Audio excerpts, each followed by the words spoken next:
You're all idiots and I hate you. Okay. Last time on Rusted Boar Regnomancy, we were introduced to our adorable band of dim-witted sellswords. Names included were Lile Visan, an 8-foot pile of unreserved musculature equally dedicated to both cooking and upsettingly soft looks, Izkakshi, a detestably talented hunter of most creatures despite his poor social skills, Detective Richard Lumiere, an investigator who has a surplus of analytical capability as vast as his excess of idiotic banter, and myself, Patrick Hattrick Fatrick Fitzpatrick, a veteran magician of admittedly poor temper and grammar. Our collective were tasked by the guild mistress Lucinda Sailouvre to recover a particularly notorious double agent who had been aiding us with the information on an upcoming attack on the city. Said attack was planned by none other than the organization he belonged to, a pack of uppity yet plentiful snots known as the Chainsaw Gang. Lille and the guild mistress feared that our informant, who went by the name of Eels, was likely found and imprisoned by his gang after his last message detailing the raid's imminence. So we packed our belongings and expeditiously traveled eastward. Expeditiously traveled Mr. Patrick? eastward. What? Mr. Patrick, what's a traver? Only barely escaping the large-scale assault on the city by the tip of our tail feathers. Our destination was the primary hideout that Eels reported to, and following a series of consecutive fuck-ups and unfuck-ups, we eventually uncovered information threefold. 1. Eels was not kept within this hideout, which is frankly a fucking bummer. 2. The leader and their associates seemingly wielded several profane artifacts and rituals, which struck a particular chord with our Detective Richard, who had been branded with a magic eerily similar in presentation several years prior. Even more bummers. And 3, they were receiving a correspondence with a nearby outpost to the west, to which we received the directions towards via some little document on the boss's desk attributed to a Billy Bullshark. We exited the bunker post-haste, flat-footing it to our new terminus. However, during our travail-laden travels, we stumbled upon a little shitty sort of graveyard camp, also belonging to the Chainsaw Gang. Around the area, the life was sparse and particularly icky, seemingly as the result of a repugnant idol within the camp's center. Naturally, we sought to remedy this before continuing on our way towards Eels, so we infiltrated at nightfall. Within the camp, we surveyed our options and landed on burning the fucker down. But knowing our regrettable limits, we prepared to book it the moment we'd light the match. Thankfully, due to ingenuity on several members' parts, we managed to escape as the idol fell. Funny thing though, that idol wasn't just some garish living room conversation piece. It had in fact been warding off a primal spirit of nature. And now that it was well past well done, well, said spirit had some particularly violent critiques that they wished to impart unto their belligerent neighbors. Following that night's events, the spirit appeared in our camp and both spoke their thanks as well as provided us a reward for our diligent fire safety inspection. Diligent. The reward was some fucking magic apple thing. That's a spirit for you though. All fruit and no legal tender. Then, finally, after a grueling march... Sorry, just give me a second. That's fine. I've been holding it in this entire fucking time. That's a spirit for you, though. All fruit and no legal tender. Then, finally, after our grueling march, we had reached the journey's destination, the Chainsaw Gang's hideout. We first inspected a side garage, which held 2 motor vehicles detailed to be land daggers. I left a method of escape behind should we require a hasty retreat, and we pushed onwards. Further within, We did a little kidnapping and a pinch of interrogation, which led us to finding a young, curious aviani, or bird folk for those with a cranial deficit, named Creep McGee. He spoke of his role as the gang's mechanic and how he sorely desired to assist our extraction of eels from the clutches of his own boss. Using his information and navigating through a body count we'd become unfortunately accustomed to during this adventure, we tracked down Billy's suite amidst the outpost and entered a hidden passageway down in hopes of finding our beloved double-crossing half-wit and informant, whom we found, unfortunately, chained up betwixt ourselves and the decidedly intense figure of Billy Bullshark herself, noting the rather thick, sort of kill vibes around the place.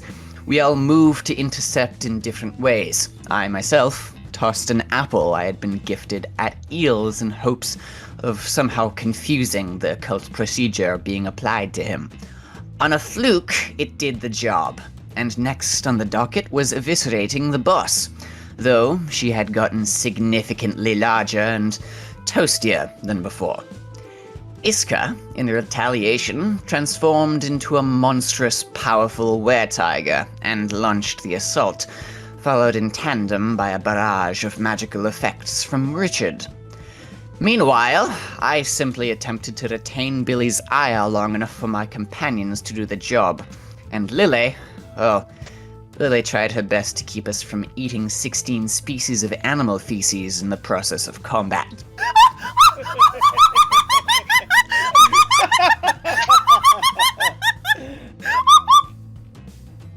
Eventually, through tenacity, several strokes of luck, and a good dollop of radiant energy, we managed to defeat the hulking, flame-ridden slugabed.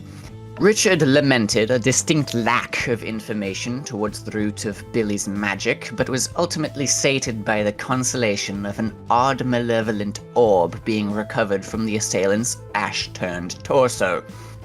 The day had been saved, that is, we believed to be the case, until we returned to the garage via my magical headwear. See, we had planned to retreat on the land daggers, but with both Eels and Creep alongside, we were running out of space on the transports, not to mention that one of the engines weren't starting. And we were beginning to hear stirring from inside the compound. Understanding that if the vehicles were inoperable, that my companions would be unable to escape on foot, I chose to leave my belongings with them and attempted to distract our adversaries within the common room by barricading us all inside. Just then, as I heard the motor of the vehicle start up, I knew two things.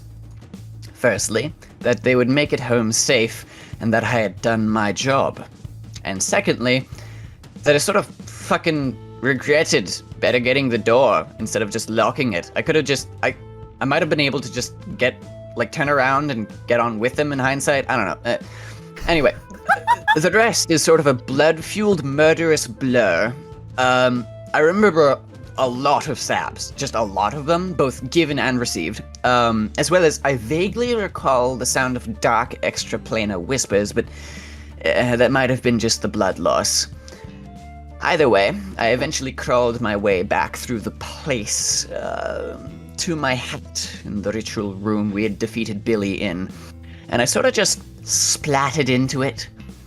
The rest was just instinct and the distinct taste of too much jerky. And that brings us to now, several days after the events of that first tale. Now, get out of my room. You're crowding me. Mr. Patrick, I want to hear more of your stories. Fuck off. He just kicks a little shit. I'm so fucking injured. I just told you why. A nurse comes in and just ushers all the children out, not even sure how they got in. I don't know. I was just like imagining also that it was just like a janitor. He was like, I'm just trying to clean the fucking place up. He wasn't even paying attention. We fall through the sky into the streets of Waltershaw, vibrant and green. Ivy and trees intertwine with buildings both towering and stout. As a sun-bathed breeze swirls through the homes and shops of the northern waterfront to the southern walls, Richard, you've only lived here for a few months now, and you almost feel this nostalgia. Like a place you might not have grown up in, but a place you know is just timeless. While your hometown of Halvara is a monolith of sentient kind's ingenuity with concrete and metal and brick, Waltershaw is a monument to the coexistence of both industry and nature, a sight you hadn't really seen for the majority of your life. Are you looking around or seeing anything particular in the city, or just sort of people watching? I'm just kind of walking around, specifically, kind of seeing people. As much as, not to stare, but since I'm a detective, my whole thing is that I always pay attention to the fine details, like, Mr. Anderson over there. God, I couldn't think of a different name. Mr. Anderson. No, Anderson is a fine name. Go ahead. Yeah. Mr. Anderson there's cheating on his wife. And how may I know that? Well, because of the fact that it's the middle of the day and yet his hair is wet as if he just finished taking a shower, and this isn't the usual area he goes to. I've seen him a few times. So my whole thing is I'm just mainly kind of observing people around me and looking for anyone and looking for little bits of trouble, little pickpockets. I've stopped one or two of those little bastards from running around. You walk through the streets, just appreciating the midday, passing through as just one of the many colorful citizens of this equally colorful city. Then, give me a flat intelligence check. All right. That's a 16. You look down at your watch, your little timepiece on your wrist, seeing the last sort of gift that the old commissioner gave to you before you had to, extricate yourself from bricks. the place Get that out you of worked Dodge. previously. As Mandalay would put it, your old friend, skedaddle. Yeah. You look down at your watch engraved with that little slogan, think positive, but also think detective. And you see that the time is just about when you were supposed to go see Eels. He had requested to specifically see you at his little hospital room. I hope he's not trying to hit on me. What? That's a fair response. Eels does okay. To be fair, Eels does kind of have some of them fucking flags though. The way he dresses, homoerotic the way he energy? acts. Yeah, he I has don't some know, man. homoerotic energy, dude. You I don't know don't what have to you're be talking gay about. to have homoerotic energy. Anyway. Listen, going down to Ram Ranch is not a sin. Our dad has told us not to be ashamed of our cocks. And yeah, so you do see that. You sort of put a little bit more pep in your step, and you keep people watching, but try your best to keep it quick so that you can reach the hospital room in time. And with time to spare at that. Then we turn away from Richard, and passing through the mid-city communities and downtown of Waltershaw, past chlorophyll windows and gardens strung from building to building, we find ourselves at the front doors of the Waltershaw Jacks Guild. The Jacks Guild, a shortened form of Jack of All Trades Guild, is a adventurer and mercenary collective, arguably the largest coalition for hands for hire on the planet. Their staff body is as varied as the very population of Axill, which is to say, immeasurably. And passing through the doors, we see one of said immeasurable helping hands making her way to the kitchen in the back of the common room. We see Lille. Over shoulder is her typical gigantic backpack, which, keep in mind, was simply two backpacks stitched together by one of Lille's friends to accommodate her opposing frame, which carries a bevy of fragrant spices and delectable vegetables she's only just picked up from a guild-affiliated supplier southwards. Tell me, what's Lille's general demeanor as she walks through the guild? What do people see? Lily tends to prefer to try and keep herself in a demeanor that just emanates non-threatening. She knows she's big. She's aware that if she stands up, she can be intimidating, so she tries to just make sure that people around her know that she's not going to hurt them, that she's gentle, and, basically just the gentle giant. I have a question. Would you say that this demeanor is... Ask. Do you think this demeanor is more meek or more, like, attempting to seem graceful? Like... She's definitely not trying to be graceful. She's simply trying Right. to appear as unmenacing as possible. I Right, wouldn't so say a that bit she's meeker. maybe a little bit meeker. She's not trying to come off as meek and like an easy target. She's just trying to Right. not come off as intimidating, which is hard with okay. someone with her frame. Give me a quick, would you say performance or persuasion? Performance seems Is to it- work, and also I'm biased towards that because she has it. Okay. She has a thing in it, so performance. Then persuasion. No. Fuck you! Good. Fuck you, Make- God! make a Stop performance power check. gaming me. How does it feel? Stop power gaming me. Stop power gaming me. Stop Alright. hitting yourself. Stop hitting yourself. Lowers your fucking hit points. Solid 16. Yeah. 16. Okay. 14 plus Dude, 2. just fucking 16 gang. Okay. Yeah, I think Listen, for the most okay, part, I'm almost an people. adult. Yeah, I think most. I can go see Backstreet Boys on my own. You.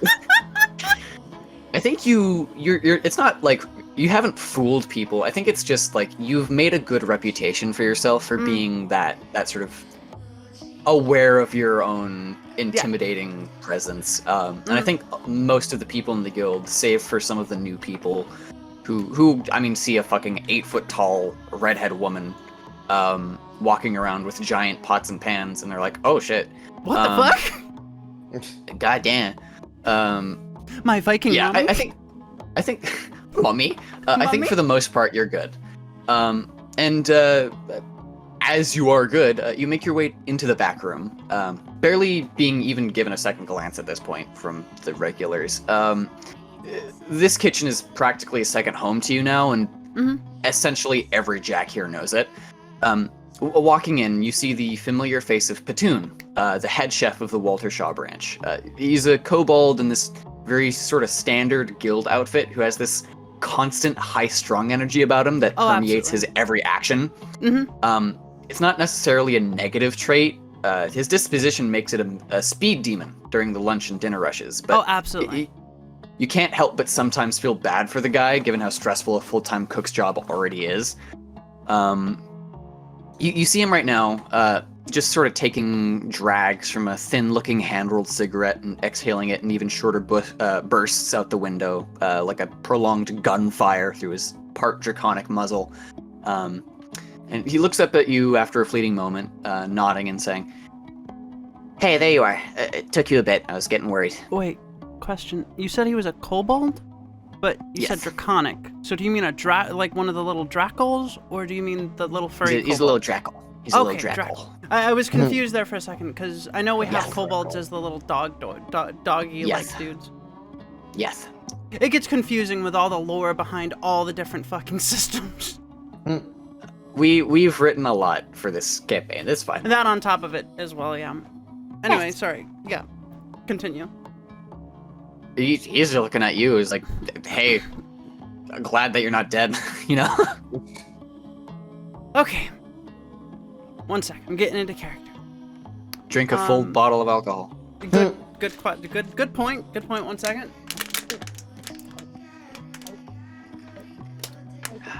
Wait, Nevi, that's not liquor. That's my jar that I have unregistered liquids in. It's pure unadulterated motor oil. Fucking turpy hooves and a vat of motor oil. I was gonna say homemade napalm, but sure. All right. Hey, Patoon. I'm back from my daily chores. You need any help around the kitchen?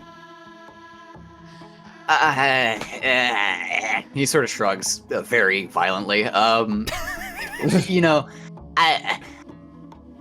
after the raid, I think it's just sort of the way it's gonna be for a while. I'm getting better at the workflow. You see him like trying to decide whether he wants to put out his cigarette or keep smoking it just inside, and it's like a very hard choice. She looks at him like knowingly, and Yeah, like he you just shouldn't flicks it out do the that window. because that's gonna like ruin the flavor of a lot of the meat dishes. I know. Fuck. Okay. I'm trying my best to not freak out recently, and I'm sure you've seen as well. But thank you for being around, because oh my gods, I would not have been alive if I was the only one working these dinner rushes. I think I would have, just straight up thrown myself off the third floor. Thank you. That's concerning. Have you talked to anyone about this before? No! He quickly lights another cigarette, before returning to his window. Oh fuck! This dude is in a bad way. Give me, while you sort of like look over him concerned, could you give me an intelligence check as well? Yeah. DC, 1 second. I'll tell you the DC this time, it's 3. 6. 6? Okay, Thank fucking God barely. it was 3. Okay, you have an appointment with Eels in like 40 minutes. Oh. It's good that you remembered now, because you would have been late if you had to No, check, it's not that she didn't 10 remember. minutes She from was now. procrastinating. She doesn't know avoiding how it. to. She doesn't know how to feel about Eels right now because, like, he's kind of a dick. You kind of think about that with everybody. But she knows she can't procrastinate anymore, so she's like, "Oh, all right. I have an appointment. I can't procrastinate no longer. So I'll see you around. If you need any pre-prep, just let me know. Okay, Platoon?" Yep. He exhales.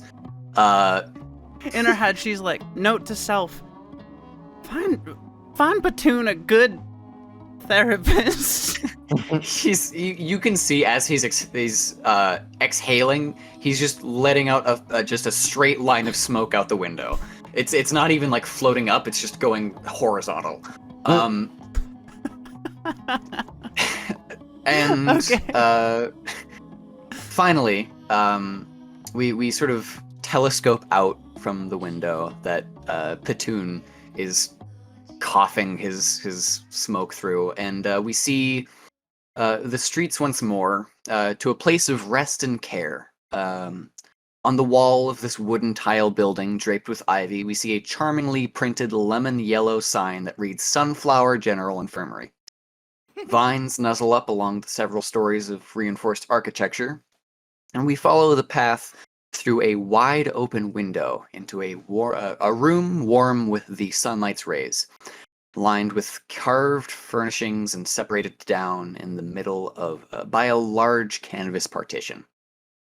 In the center of the room, an old-looking owl folk lies in bed, while a young gray elven hunter plays a calm melody with a guitar. Iska, please roll me a performance check. Yes, absolutely. If you fuck it up, I'm gonna make sure that that's in post. So 16, gang. It's a 16. God damn it! Jesus. Okay. Or, I'm sorry, no. This is a fantasy world. Fantasy Jesus.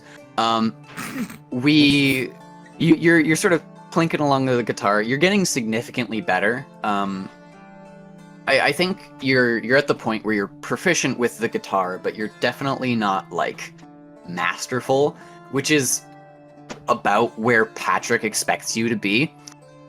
So to that end, we see a sort of look of not disappointment, but just like on Patrick's face. He looks you over and says, "And you've been practicing in your spare time, yes?" Yes, I play every time I get a moment to sit down and breathe. You treat me like I be playing for 5 years. I barely been playing for maybe 2 months. First, barely. Second, I don't know. When you came to me first, I was expecting you had such passion, and now you're just sort of, I don't know, something's off. Maybe I need to find a new passion in playing instrument. He picks up the guitar and just kind of puts it to his side. Maybe inspiration may help. What inspires people? Death. And he sort of grabs his. Yeah, he grabs, You see He's good to sit there for a moment, raise his finger up for a second, sees that you said it, and just kind of nods in approval. you see Patrick sort of dart for his knife at the side and try and wave it at you to try and fuck with you, and then he sees you don't move, and he's like, fun. And sort of tosses it to the side before going. I trust you with my life. You have saved me more times than I care to admit. Which is one. Ha! I don't know. Listen, I don't expect much. Just make sure that you practice. Why did you even want to learn the guitar anyway? From where I come from way up north, before I came to Kanemas, I have no hobbies. I only work, and I work very hard. And while it's appreciated, most people don't want to hang around someone who only work. So I want to find myself, so to say. So you were a square, and now you want to be less of a square. I want to be more like a rectangle, if it is understood. Well-rounded, I see. Okay. Yes. Well, Rectangles aren't rounded. sort of looks around the room. Who Fuck said that? Okay. Well, anyway, I told you your story time. We did this practice. Get out. Fine. If it makes you the sleepy time, I let you sleep. He takes that purple cloth and throws it at your face. You throw his cape at him, and he's like, I wish I could take this off. You can. You're not in full body cased. I mean, well, you made it nighttime, so now I can't, fuck. You can't fuck? Anyway, he turns around. Well, because someone put a cloth over his head, so he thinks it's nighttime. Wait, what? He's a bird, dude. Bird. Fucking birds. You have good rest. I see you later. Iska, please roll me just an intelligence check. 13. Yeah, no, it's about time for when you would need to see Eels. All right. Where is Eel's room anyway? You've been the one visiting him every day. You find it yourself. Jeez. He says from under a cloth. Dun, dun, ding. Yeah, I'm gonna go find Eels. Out of character. Do I know where Eel's room is? I would It is think next I'd door. know. Oh. I see you later, Patrick, friend. And Yeah. I walk over to the door. Click, click. And as you walk out, you see Eels and Richard, Lily and Richard No, I'm walking Eels now. out. Yeah, now you're Yep. Eels. I'm Eels. You see Lily and Richard walking out from the corridor. Richard, Lele, how have you been? He says as he waves the guitar in the one hand and closes the door with the other. I don't know why it's making that sound, but yeah, you two see him as well. You're here to see new friend, right? Eels, he is we go to see new friend Eels, yes? Yeah. I have prepared him something nice and tasty to eat. What exactly is that? What He just specifically are pulls you out his preparing? bag of beef jerky. Yeah, no surprise. Esco, we've talked about this. Put that away. It was short notice. I would have don't- made soup. He ain't eating no beef jerky. All right, nobody likes Can I have beef jerky when they're in a hospital. Okay? Maybe I can suit him with serenade. He picks up his guitar. Oh no. All right, if you say so. Wait, can I have some of the jerky? I'm a little hungry. If you say so, he gives you a piece. She of just jerky. walks on ahead. All right. That's all I Okay. need. Yeah. You see the door ahead of you.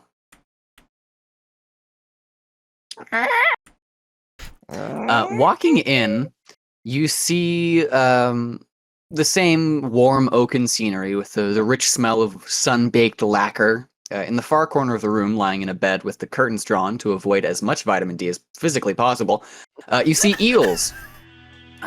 He's a lanky, garishly dressed merfolk with a crooked grin and a penchant for leather clothes. His physiology is almost exceedingly humanoid, despite his amphibian origin, so much so that sparse, gross facial hair can be seen growing from his blue, sort of scales sort of skin. You also note that at current moment he has that same enchanted clown nose that Patrick put on his face. And it's been longer than the time that Patrick said that it lasted. So you can only assume that Patrick has been putting it on him while he's asleep. Does it honk? Don't come into a man's hospital room and ask She him walks if it up and honks. honks. Don't touch me! he starts like slapping at you. I'm rolling. I am rolling to honk that nose. All right. Okay, roll me athletics contested with his acrobatics. God damn it, a 4! I also got a 4. Oh, Okay, shit. what's your athletics? +2. So your total is 6? No. I got a 4 with the +2. We tied. Oh shit. Okay, so no, he wins because that's he gets an 8 then. Okay. All So right. you try and get at him, and your imposing musculature would typically be enough to overpower this very noodle man. But you definitely can tell that he's been trying to train to avoid getting the nose touched as much as possible. She just kind of like chuckles. Instinct. All right, I'll stop. Here, I got you some food. And she passes him some schnitzel. It ain't jerky, is it? Okay, thank God. Rada. All right. All right. Oh, thanks. Again, get out of my air. You're too close. Get out of my air. I need some space. Okay. So, I want to say first, thank you all for coming. Oh my God. I did forget to thank you all earlier, a while ago, a week ago, whatever. And I know y'all have been pretty busy since then, so I didn't want to intrude, but He sounds like he chews dip. Like a lot. I am the dip. Watch me dip. Watch me nay-nay. Dip. Okay, now I want to fucking try to go for the nose just for that. I'll shoot you. Okay. So, With what gun? you guys saved me from Billy, and that is a whole bag of fucking therapeutic worms I'm gonna have to haul through later, but for now, I'm just thankful that y'all got me out of there. I'm still pretty magically drained, according to the healthcare workers, whatever that means. I feel pretty magically good, but I'll be right as rain in a few days, was what they said. It's thanks to you guys. Also, I will say, that does lead me to something. When I'm discharged, could I join your party? I don't see why not. I mean, sure, I guess, since Patrick's probably not going to be coming with us too much. I thought you were the Potter party. Okay, so not the warmest reception. I understand. Wait. Oh. Huh? No, we okay. said it's all yeah. right, Okay. yeah. Well, all right. Yeah. Sure. Okay. Not the way I'm usually used to that going. Here's the deal, right? Okay. So let me explain it to you like this. Why do you sound like you're trying to con us out of something? That's just my natural disposition. Don't mind it. Fair enough. I was gonna say that. I think that's just how I speak. Yeah. Why do you always sound like you're narrating some fucking movie? Okay. When I'm in the gang, I'm in the gang, right? When I'm a traitor to the gang, I don't know if the gang is into me, you know?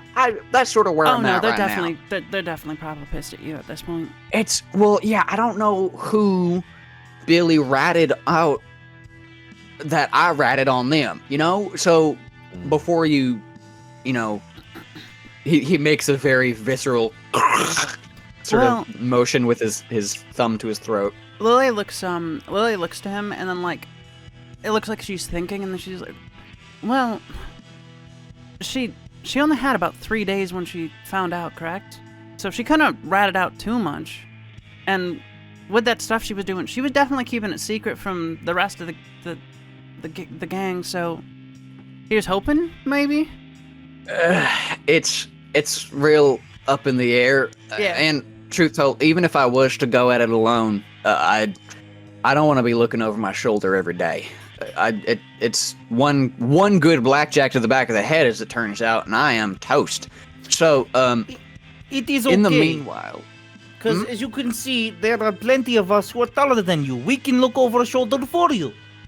all right, okay. So, not to mention, mind you, that all of you are pretty strong at that. We got fucking Were Tiger Kill Man, cool magic fedora guy, and someone big enough to lift 3 of me. I'm happy with that.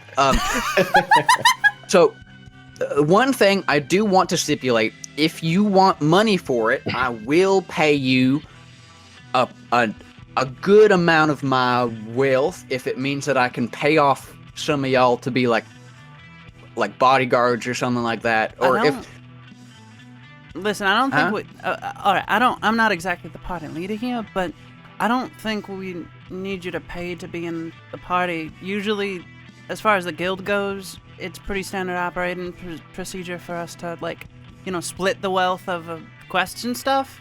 Yeah, essentially So- you're going to be helping us get money through these quests, so you just by pulling your work, you'll be fine. Yeah, it's not a big deal. And we can keep an eye out for you if you need. That's what a party is for. shit. Yes. Okay. So where I'm at Essentially right telling now, us that you want to pay us to work. I've been working as a gang member, and as stellar as that looks on a resume, I am unused to, you know, just work in general. So that is delectable. Okay. Thank you very much. I'll be back in a day or two. If you could please come pick me up. I'm so scared all the time. But once that's done, if it's cool with you, I'll roll with y'all, and then yeah. Yeah. You see he's sort of No, like that's fine. rocking back and forth in his bed, like trying to psych himself up, and sort of half succeeding, half worrying more. I think Lily like glances around for a nurse. Are there any nurses around? None? Yes or no? Not in the room. Perfect. But you can call for She pulls out a little metal mug from her backpack and uses Eldritch Blast to throw a little ale in it and just hands it to him. Here, for the edge. Oh, I don't drink, thanks though. Wait, what? Really? What? All right. She drinks it then. Straight edge. Allow me to soothe worries. Iska begins playing his guitar. Please roll me a performance check at Okay. disadvantage. Oh no! Don't tell me it's a fucking one. I got a 6. Okay. Do you mind if I narrate this? Keep in mind, this isn't you playing poorly. This is how he receives it. So Iska, trying his best to play a soothing song for Eels, begins strumming, and it sounds kind of okay for everyone else in the room, but to Eels in particular, it just sounds like bum ba dum bum bum bum bum. This is the reason why that is because Iska has been visiting him every other day and playing this song. So Lily Specifically. Lily sees the look on his face, just the absolute desolation on this man's face, and Lily's like, nope. This dude's got the Mr. Incredible fucking like. She continues drinking and casually just casts Mage Hand, and you see like a glowing orange monkey's paw grab at the fucking guitar and just stop it strumming, just mute it. He just kind of turns to you and gives you like a pouty face. She shakes her head. Very well. He just kind of puts it to the side of the room. and No, sits we- there just like, Before anything else, Eels, I do kind of want to talk to you about the fact that you were, essentially having some kind of ungodly ritual happen to you. I pull out the notes, the papers that I have of like that I copied the symbols. Do these symbols mean anything to you? Oh man. Oh boy, don't like those. Okay. Yep. Please put them away. Please put them Okay, away. okay. Oh boy. Okay. I think uh, Lily is gonna like walk up and just like put a big hand on Richard's shoulder and just shake her head. Not no. I already like put them away. Yeah. I was like, all right, So well. here- I guess we here's could the deal, talk- right? Okay. Yeah. So I knew Billy for a long time. We went to school together down at the Kronwine Magical Academy. She was fine enough, good leader for us, cool girl, I guess. But I thought we were better friends than we were, I guess, because when she found out that I was snitching, she had me knocked out and then took me to a room with those symbols on the floor, and you can see. Please give me an insight check if you'd like. Yeah, I'll sure. do that too. okay. I got Uh, an at 20. Oh, That is okay. useless. I Nah, it's got a not. 3. I got a modified 21. Okay. All of you, especially Iska, you see the face of someone who's good at lying, or not even good at lying, but good at pretending how they are, trying very desperately to mask a heavily traumatic event. This guy, he's saying it sort of funny. This is like one of the worst things that he's ever seen, from the way that he's describing it. He's bouncing his knee under the covers, and you see him say, she brought a guy into the room, and she melted him. She melted him in front of my face. She melted him into ash, and told me I was next. That's what you saved me from. I don't know. Yeah.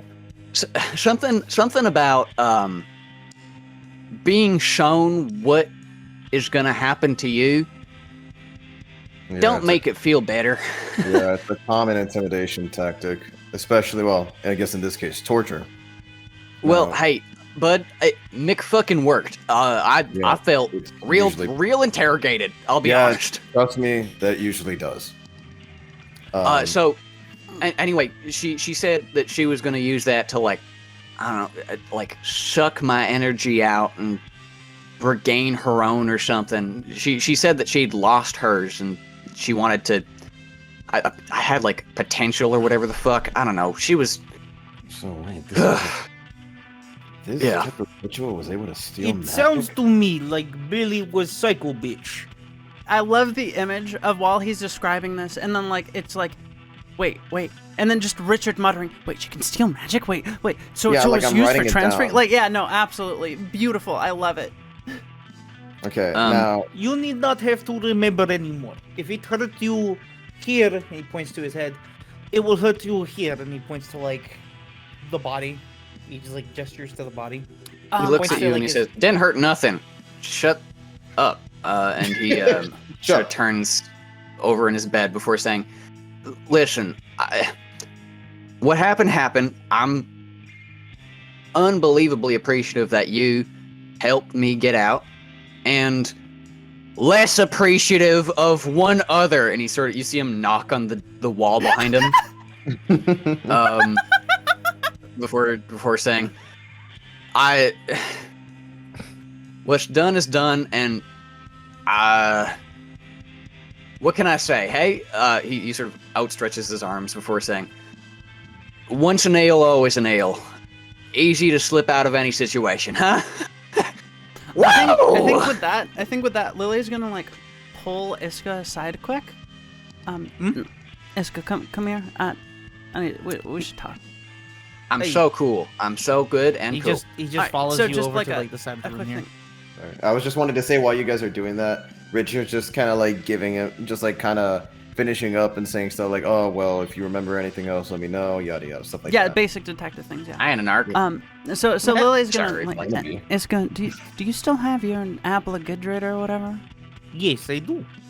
I think if we give it to Eels, it'll make him feel at least a little bit safer.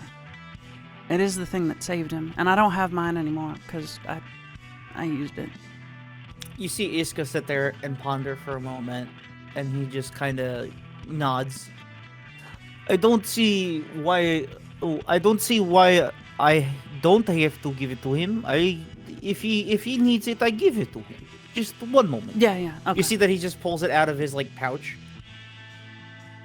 Friend Eels. He walks over to the side of the bed. What? I give you gift from friend met in forest. Ew, what the fuck's that? Is that an apple? I don't want your shit. It's the apple that saved your life. The thing that kept What? that apple. It's the same well, not the same apple, but it's one of the apples that was thrown at you that saved your life from the ritual. And He looks at it a bit closer and he's like, oh, actually, yes. If I could, thank you. Actually, yes. Please. He places it like on the bed, but like he doesn't like specifically like I guess like go too close to him because he feels like Eels is a little jumpy right now. Yeah. Yeah. This is gift from yeah. Tita Hoti. They are a very strong spirit. They protect Lid. From Diddy Hody. Okay, yeah, sure. They protect what? Lip? Land. Oh, They land. protect Ligma. Yeah, I thought. Ligma. Fuck you! Low blow! Low blow! No! You see Eels looking at Lily, trying to see if she's gonna bite. No, she bites. She rolled a 1. She bites. She looks at him and she's like, Ligma? She agrees. What is Ligma? Yeah, no, she's like, what's Ligma? Okay. All right. It is not what is Ligma. It is who or why is Ligma. I don't know. Ligma sounds like a very interesting place. I mean, it's definitely you hear not a where. knock on the outside of the door after a moment. Lily walks up to the door and opens it. Steps Behind the back. door, you just see a general healthcare worker. And she says, hello? There is a I believe a Mr. Dispo here to speak to the guests of this Oh, room. I love Dispo. Let him in, yeah. Okay, one moment. I'll go get him. And you see her sort of go back down the hallway before up from the side. You see this young elven gentleman. He looks fairly normal. He's got this sort of cutesy behavior about him, but he appears to be fairly He looks like a bottom. Just say that. he looks like a bottom. I think Lily just walks up to him and she just gives him a big hearty pat on the shoulder. It's nice to see you again, but Dispo, what you here for? Oh, hello there. Do you mind if I come in? Yeah, come on, Sorry, come I on. came Oh, in after. I shit. said, Hey, how's it going? Uh, Dispo's been a minute. Hi, hello everyone. I apologize. This is not the best time. Eels, was it? And you see Eels go, huh? And Dispo goes, yep, that's about right. Here's the deal. There's something rather pressing that I must speak to you on very quickly. There is an urgent call for you three particularly. So here's the deal. How do I want to start with this? I was told by Petoun that I could find you all here. There is an urgent request for the three of you from the guild mistress. The rangers put out a call for extra manpower on a. Yes, the guild and the rangers have so few hands on staff at the moment, as well as the jobs itself seem to call for people of very specific skill sets. Lucinda called the four who rescued Eels to go assist the ranger in question post haste. Though I believe Mr. Patrick is out of commission at current. This All right, sounds I'm- like it I'm is down. going to be interesting conversation. You see Iska just kind of turn to the Wait. table there, collect all the cards. put them neatly on the table after sorting them, and just walk up. You see Eels sort of side eye you. Let us be off. Okay, very quickly, if possible, the request is for a very urgent call, so you might need to get into a motor carriage. Is there anyone with a distaste for them? I'm neutral. I don't mind. I will be quite honest. It saved us the last time we used one, so I do not really care. Okay, I don't know. There are some Jacks who are. I mean, you see him look to Lille specifically as you're walking out and say, "You know how some can be." I will arrange here. You know what? And he gives since Iska's the closest. I He'll hate just it because give Lille Iska. wouldn't make a fucking comment, but I, as a player, want to be like, what is that supposed to mean?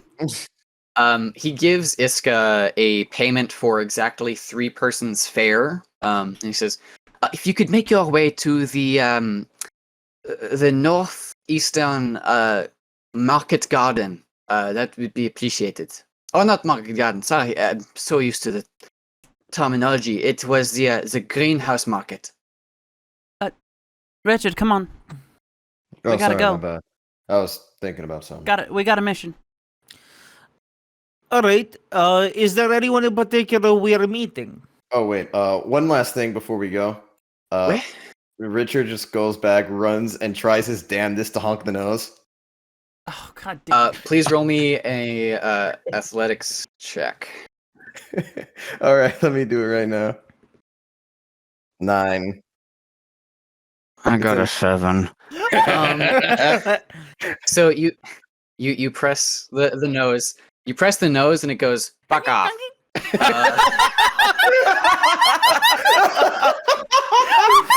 Okay, no, everyone's fucking laughing at that. Dispo sort of looks at you with a bit of like a come on, man, before giving you your fare for giving you your fare for the motor carriage as well, and saying, yes, the northeastern greenhouse market, if possible. You will be searching for a ranger captain. Was that really necessary? What Richard? is the captain's name, or is that not too important? I do not know. They just called in that they needed assistance. Fair enough. We shall see you soon, Dispo. And remember to stay, as they say, cold. Stay cold. Nobody says that. Stay frosty. That sounds right. Yeah. Inside the motor carriage, the 3 of you idly watch as the city speeds by you. The streets are busy, but not too busy to the point where you can't like navigate through. And as you arrive towards the sort of northeastern part of the city, please give me a general history check Man, to see I how much you know love about playing the. D&D. I love rolling dice. Let's go. No, right? Tell me how much you know about 14. the greenhouse market. 17. 11. 11? Okay. Lily and Iska, you two know because you've been here in the city for a bit longer than Richard has. This place is sort of a venture from the city itself. It's a venue comprised of multiple indoor gardens connected by wings to a central building. They were created by the city to allow for a more varied clientele and vendors to preserve the natural environment their product was intended to be maintained in, while also sating the lobbyists who demanded more eco-synergistic solutions. All the same, you eventually arrive at the destination, a large brickwork and wooden building with which is lined with that same chlorophyll, which is a sort of sheer cloth which acts as an alternative to glass that won't smash or crack in the event of loose foliage or plant life attempting to grow through / on it. Around the building's sides, you see those same large greenhouses, all filled with similar yet distinct climates, being constantly maintained on the inside and outside by experienced hedge mages who work day in, day out on the gardens.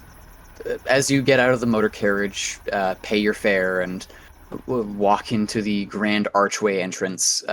You follow the right-hand pathway as instructed by Dispo until you see what looks to be like a handful of citizens in front of the wing that you were instructed to, Wing 7 of the Greenhouse Market.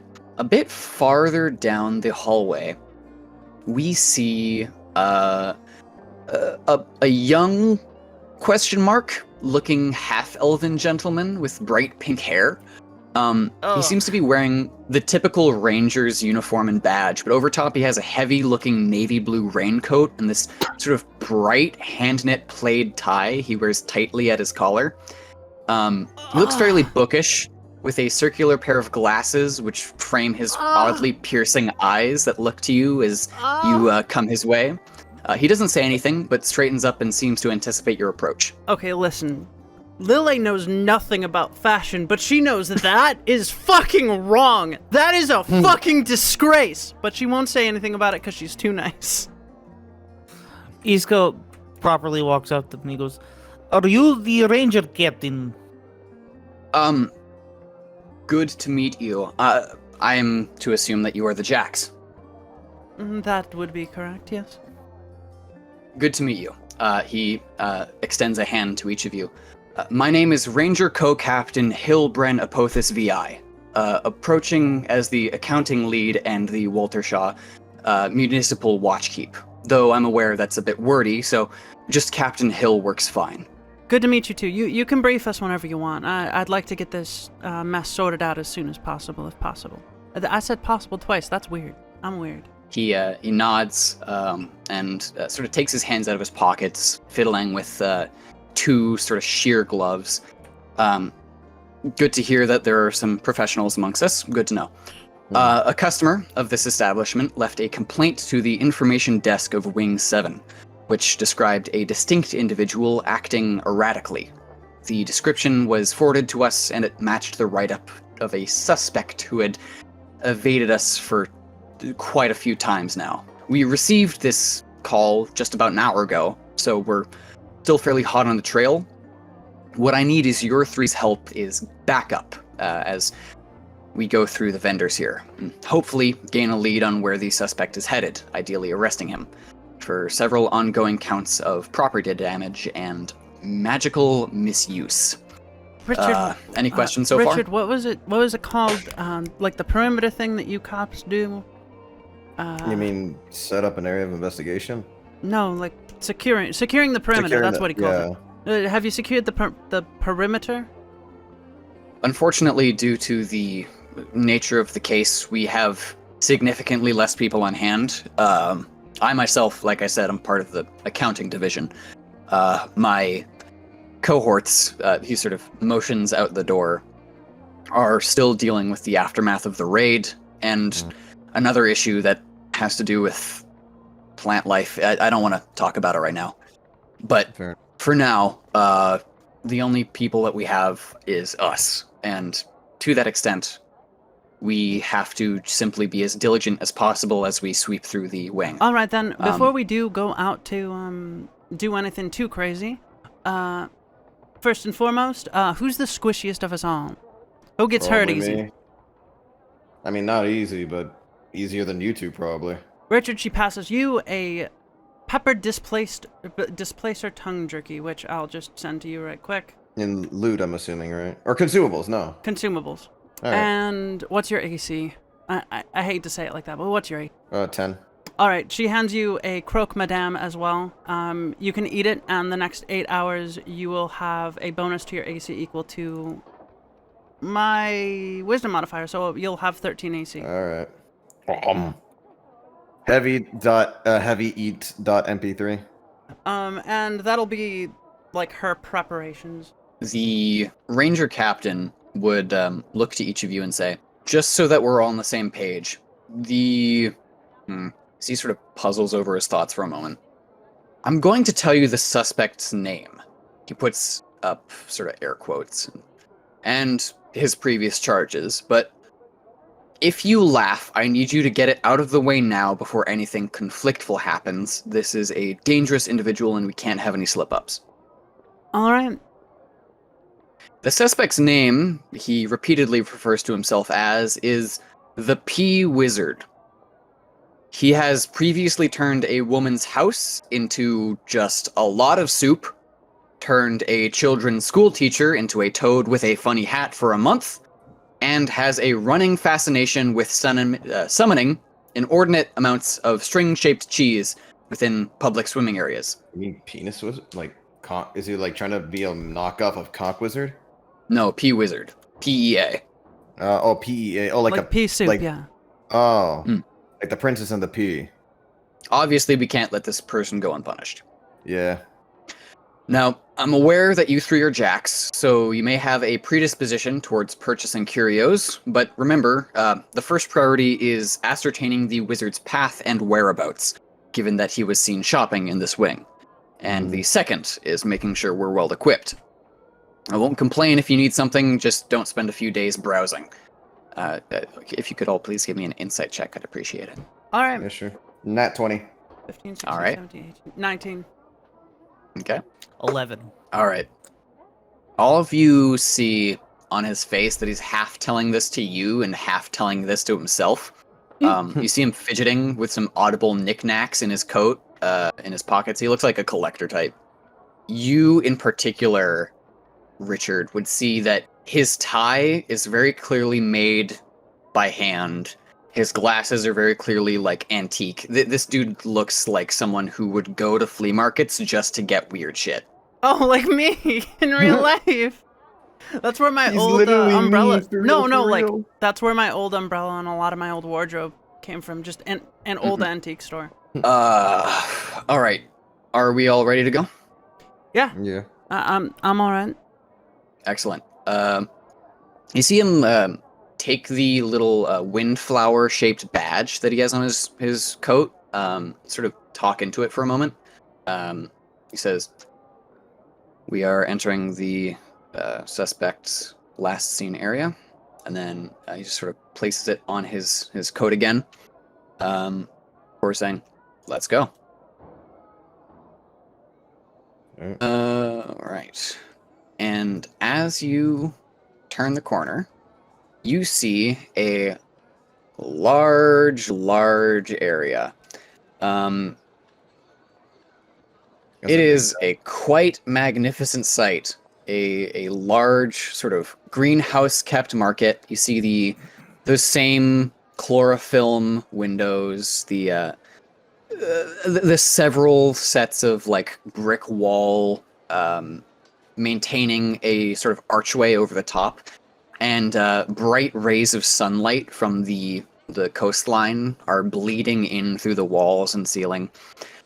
You see a variety of very colorful merch, and as you walk to the door, Captain Hill says, "So again, we have to track down the path that the wizard took, as well as, if possible, should you wish, I'm willing to make some time allowances for extra knickknacks and doodles." It seems to me that there's only 2 exits. We should at least be able to cover them for now while we try to track down the perp. And if he's not here, then we could see what we can find out.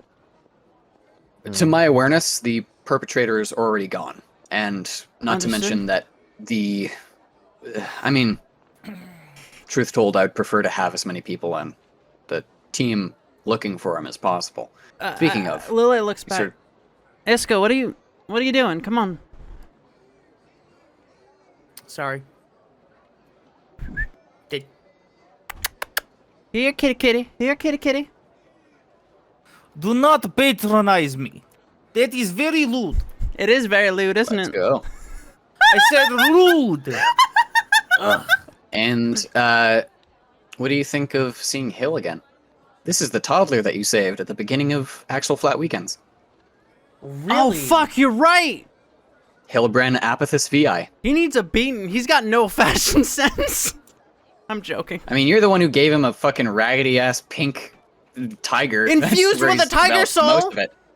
That's where he got most of it. That's fair. I wonder if he still has it. That would be nice. It's a I big hope so. coat.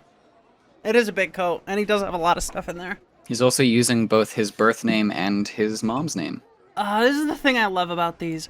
So, for context, chat, you won't know who this guy is, because we did not record the previous sessions or campaigns, of course. This world has been running for, 5 years now? 5 or 6 years? About there, yeah. Yeah. We ran the first campaign in Helvera, and that was also ran in the same world that I'd been running for 15 years. Give or take, more like 10 years. Since I was, like, very, very young. And a lot of the old lore was revised and retconned and rewritten to fit this world, the new version of it. But there's a lot of stuff that has happened in the world and been changed, and Hill here is one of them.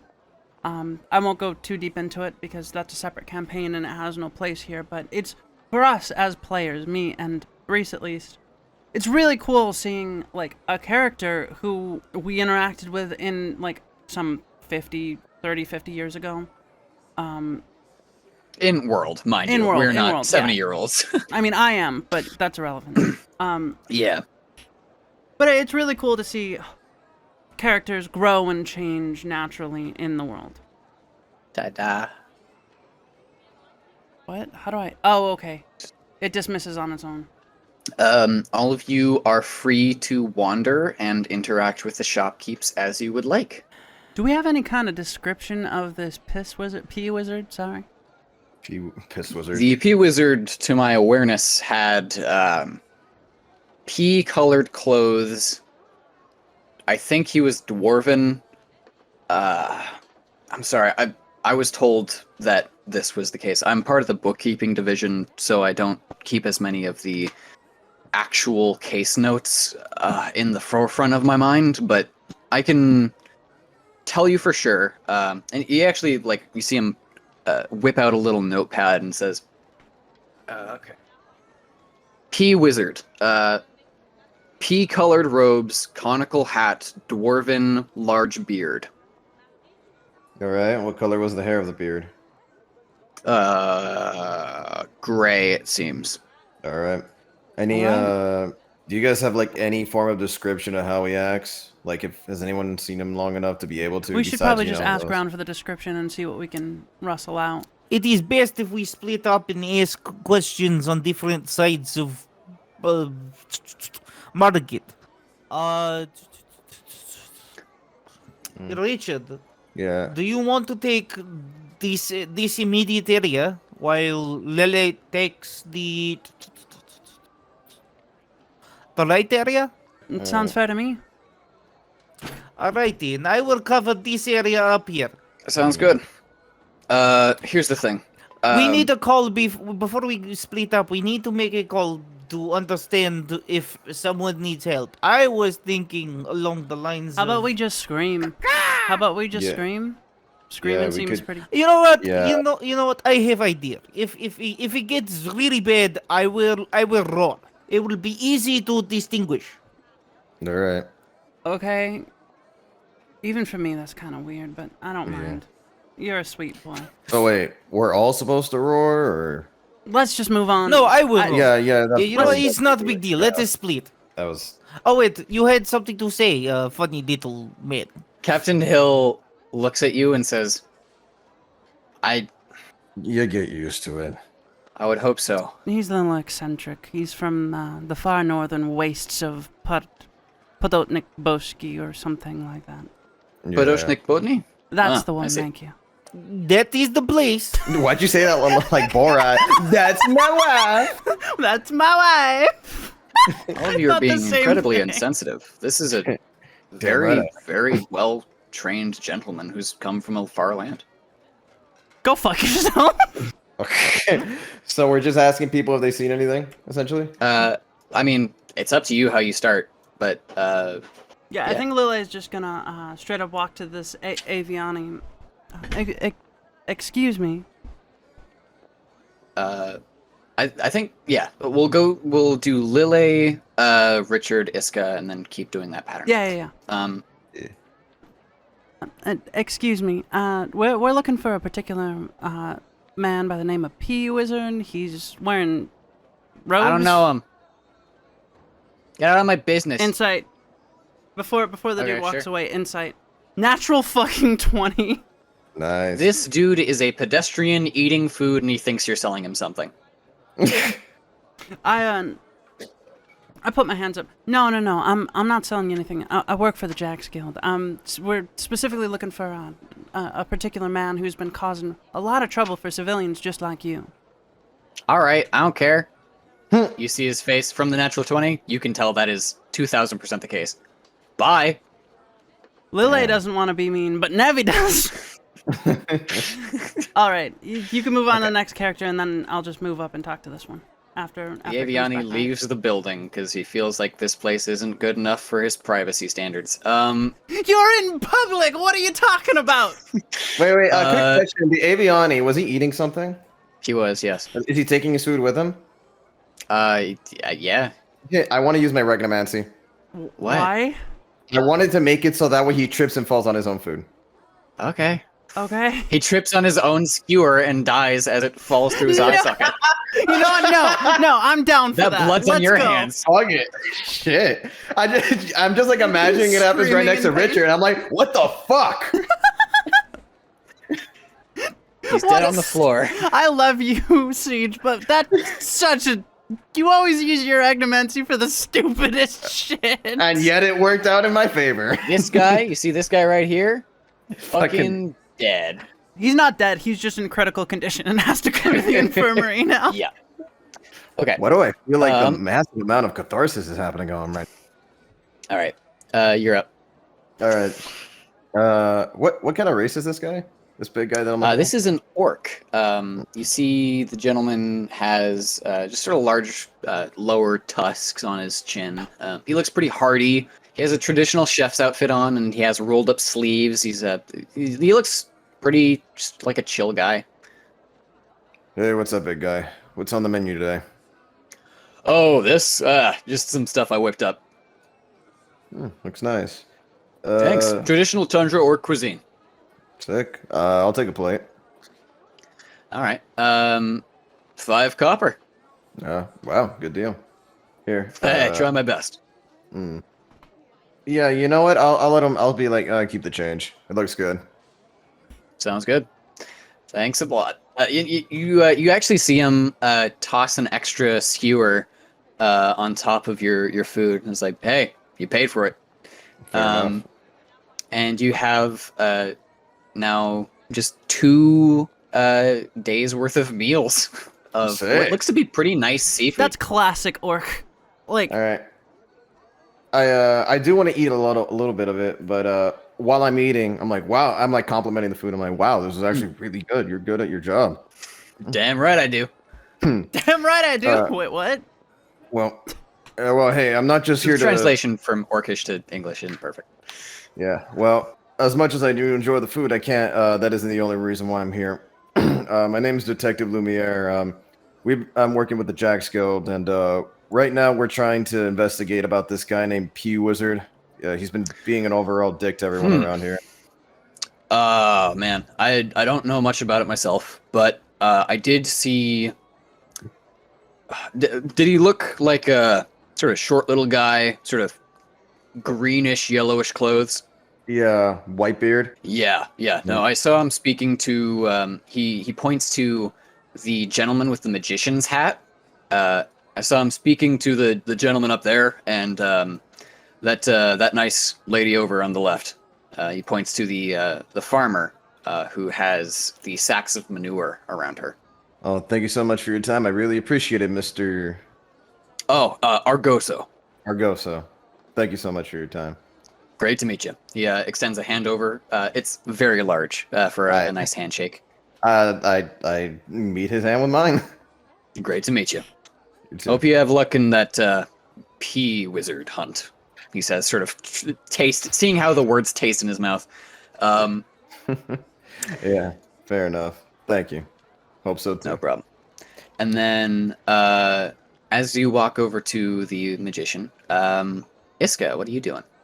I am going to walk over to this bird. This is not a bird man. This is just something. You don't know what it is, truth told. Oh. You see, he's got a chef's hat on, but he's like bright green, and he's got not really hands, just like two little like flesh tongs. No! Stop! Excuse me. I was wondering if I could ask you a question. Please roll me a just a general insight check, Iska. I hate this. I got a 3. I don't fucking know. You don't know most of what he's saying because you don't know what the language is, but you can hear faint hints of what looks to be like draconic placed in it.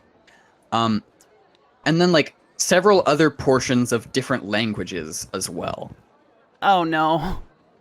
Let me try speaking to him in Okay. Draconic. Excuse me, I was wondering if I could ask you a question. You can make this out is clearly you can not make out working. very faintly. Hey, in like 7 to 8 words that he mentions. Okay. He does have no idea what He I'm motions to the bowls of soup that he has on his table. saying. No, thank you. He pushes I one towards apologize you. for wasting time. I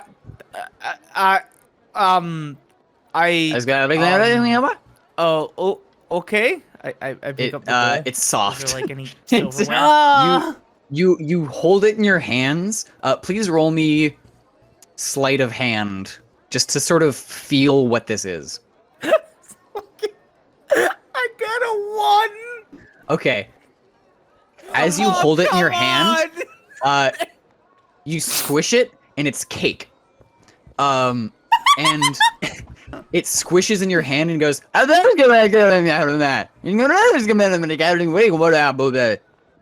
will be honest with you. I have no idea what is even happening anymore. He points to a sign that says, da-da-da-da. It literally just says da da da da. He points to a sign that says soup in parentheses cake shaped like a soup bowl, 1 silver piece. There's no negotiating with him, huh? Fine. 1 sec. How much? Just In that- give me in that word- 1 moment. And In that sentence, you faintly can make out in Draconic the word wizard. Wizard. You know where the peace wizard is.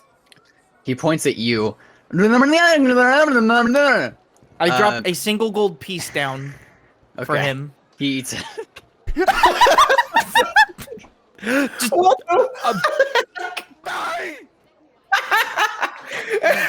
I am gives very a thumbs up. confused.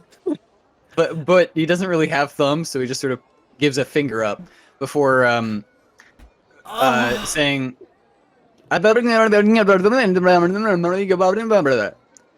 which you can faintly make out from one of the words.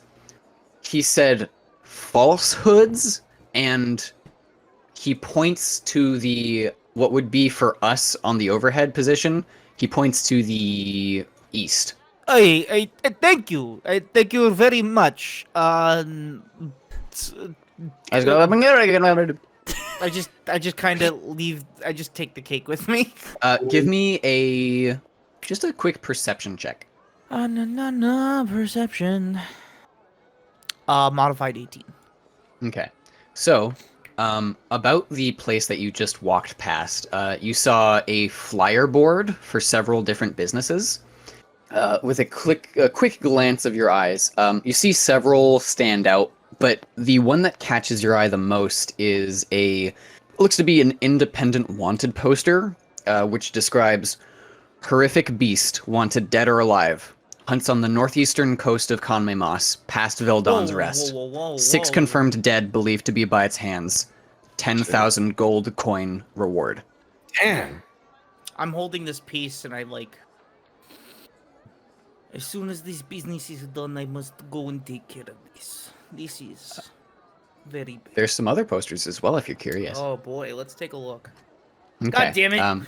I'm enthralled. I should be You see- looking for a criminal who pees on things. Yeah. You see a recruitment flyer for the Jacks Guild, which seems to have this sort of, just like a little cartoon version of the founder. You see a ranger public safety notice for odd plant life on the outskirts of town. You see a seemingly hand-drawn propaganda poster writing, "In the wake of true desertion, the savior of the Belladonna Blue Ridge, last survivor of the kingdom of Ganbada lives. She wants your help." And then the last one that you see that sort of catches your eye is a poster for the grand opening of a theme park called Soontown, slated for today. It's located around the boardwalk and sponsored by the Walter Shaw Chamber of Commerce, the Kelpie Main Company, with concessions by Rocket Dogs and Superstar Peanut Brittle. Yeah. The kingdom thing threw me for a loop, and then peanut. That's it. That's all you see on the flyers. The rest of them are just sort of junk flyers for like fortune-telling companies and general laborers and shit. Around you see to the south a guy who looks to be haggling and selling religious paraphernalia over at the Heart Lot. You see a auto frame with a bunch of hunting traps and bows around him in the Candle Lot. You see a merfolk who seems to be wearing traditional garb of Podoshnik, actually.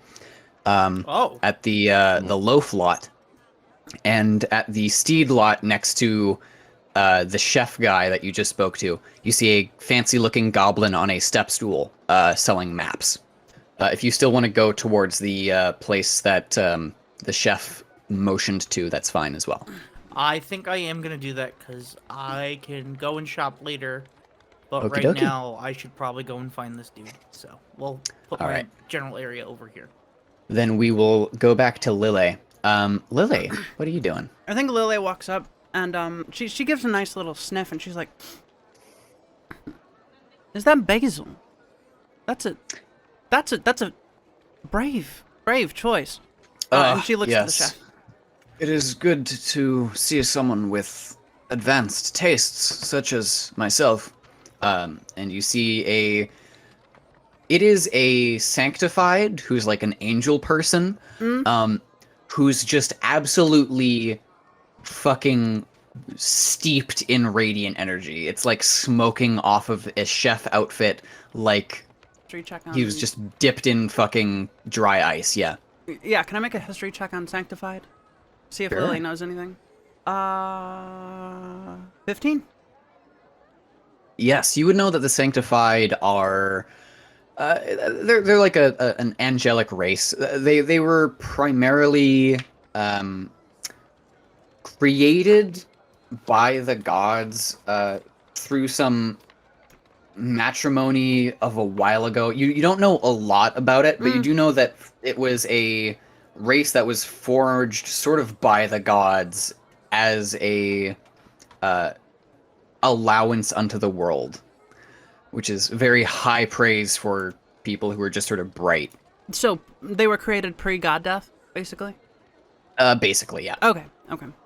She gives this this sanctified being like just a slight smile, and she's like, "I've never been one much for patisserie, but I'm more of a rotissier myself. But this is quite quite impressive, if I must say so myself. I am fully aware. Never did anything quite like this." My works are a gift. Unlike that abominable thing. He points towards the direction that Iska went towards. I think Lily frowns slightly at that, but just lets it go.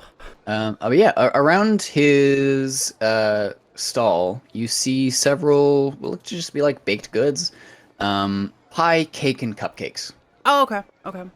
All right, I think she's gonna try to grease the wheels a little bit, and she's gonna pick up one of the like tinned pies or something. How much for this? What is this? Strawberry lemon? Interesting. Yes, strawberry, lemon, and water. That would be 1 silver piece. Do you have any like to-go boxes or anything that I can take this with? He snaps his fingers and a box of pure light appears, and then swiftly disappears and is like, "Ah, yes, I forgot." And he just picks up a normal box from under the counter and just places it in your hand. Yeah, I go ahead and package it and I drop a gold on the table. Ah, a tip. How generous. Well, I mean, any chef worth their salt is gonna have to, you know, make sure that their talents are recognized, as it were. And so much salt there is within these pies. Okay. Fuck, give me a sec. I was drinking water. Oh, fuck. Okay, we're good. It is a fascinating thing that more people have not had as much taste as you. She just nods her head, and she, speaking of taste, did you see that man earlier with the, it was like a piss-colored robe? Absolutely disgusting, right? Oh, I do not believe I saw someone to that description, though I was quite enthralled with a set of birds who landed on the roof earlier, so that might have been during that point. I heard a commotion towards the northwest, though, if I'm not mistaken. And I think with that, Lily's just gonna be like, okay, bye. She doesn't bye. really know how to end a conversation. And so she walks north. I will also say, the places that you walked past are a collection of what look to be barrels in a shop stall, and a large tent that looks to be a tent shop. A tent shop, I love it. As you come up the side, you also see Iska going around. She waves to him. Yeah. You see a tent. You see at the hand lot just below you two, you see a series of what look to be personal caricatures of people who've walked by. And at the diamond lot, you see a tent that has two eyes with little red stitches over them. That looks kind of foreboding. I think Lily walks up to Iska and kind of like puts all this in the back of her head for later. And she's like, that quote-unquote chef over there said that there was a commotion to the north. I believe northwest. We might be able to get more information if we go take a look up there. That does not sound like a bad idea. However, I must emphasize specifically that that strange the thing. He just kind of looks over his shoulder to like the bird. She kind of with like the tongs. looks over. He pointed me over to this direction. I don't know what he says or how he speaks. It's very confusing. He basically speaks 50 languages all at once. It's I'm gonna roll insight on that. Lily, you recognize 3 languages in that garble.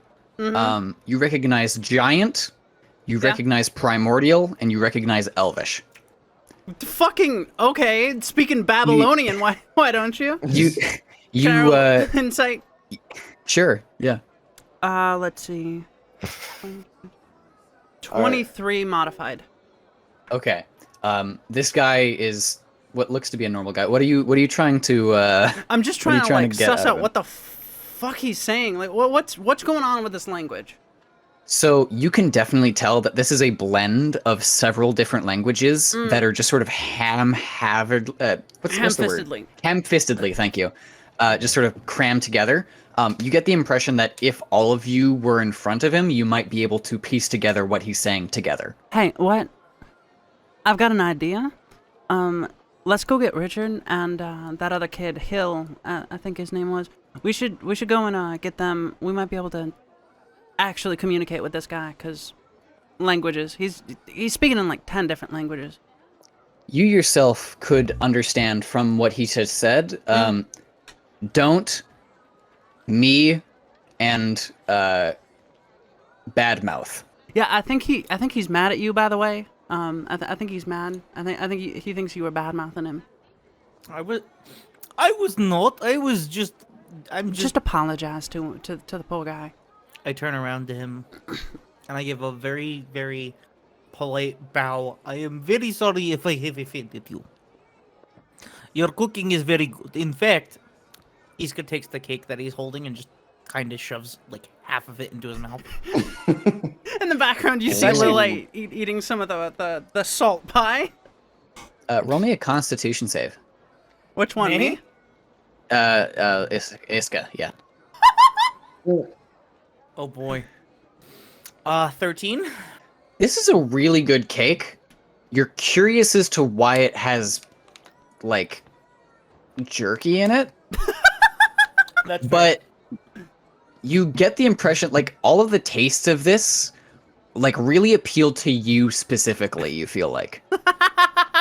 How did you manage to make something that specifically makes me very happy?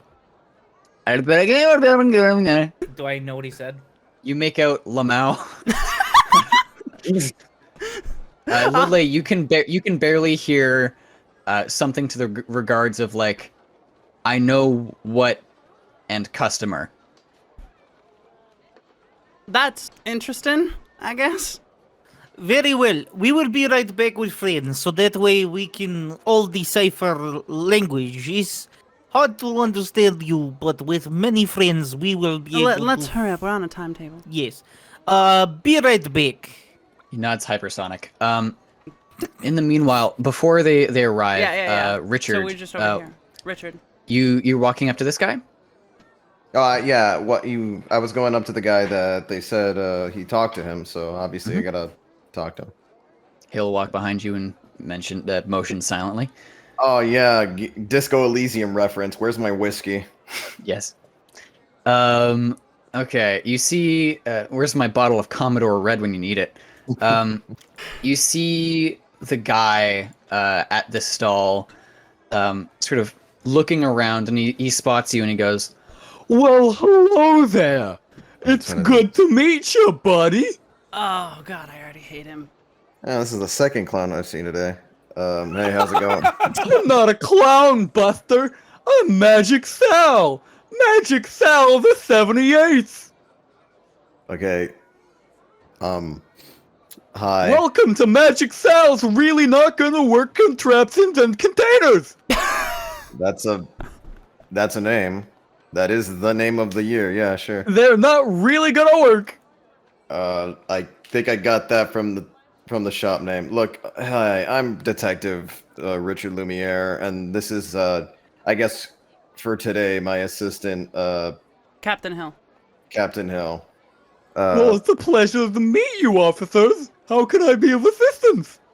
Yeah, we're trying to find a man that goes by the name Pea Wizard. He dresses in a urine-colored yellow jacket. I mean, not jacket, a robe.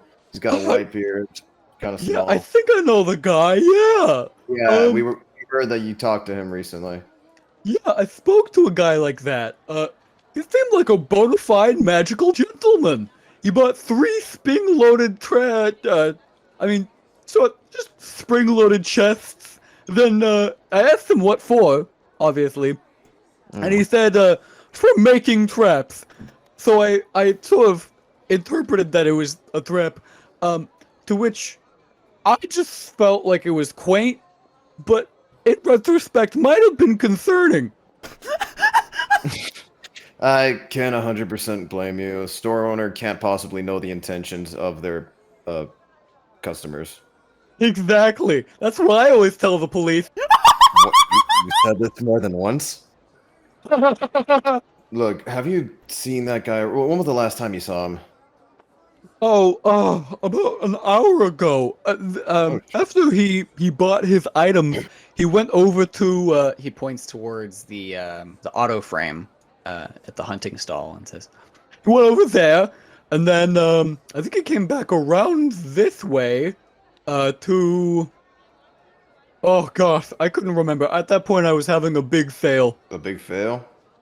Sale. S-A-L-E. Oh, I thought you said fail. Sorry, your voice is a little fucked. Oh, I'm not used to it. It happens. All right. Well, I don't feel like I even need to roll anything for this because he's just. Well, actually, to see if he's hiding anything, can I roll for what's it called? What is it? Insight. Inside. All right. Yep. What are you trying to intuit from what he said? Shit. I'm just trying to see if like he's. If he's just being genuine about what he said. Yeah, sure. Let's go with that. I Yeah, got a sure. 15. Yeah, he doesn't seem to be particularly disingenuous with what he's saying. I didn't think so. I just had to ask. Yeah, no, absolutely. I feel like I could have asked something else, but I can't think of anything. It's okay. What's your name again? I'm sorry, I didn't get that. Magic Sal the 78th. Ah, Magic Cell. The All right, well, 78. you have a good day selling things that almost work, but quite don't. Have a good one. don't worry. They either definitely work or don't work at all. Fair enough. chests either are glued shut or always open. Fair enough. No regular containers here, my friend.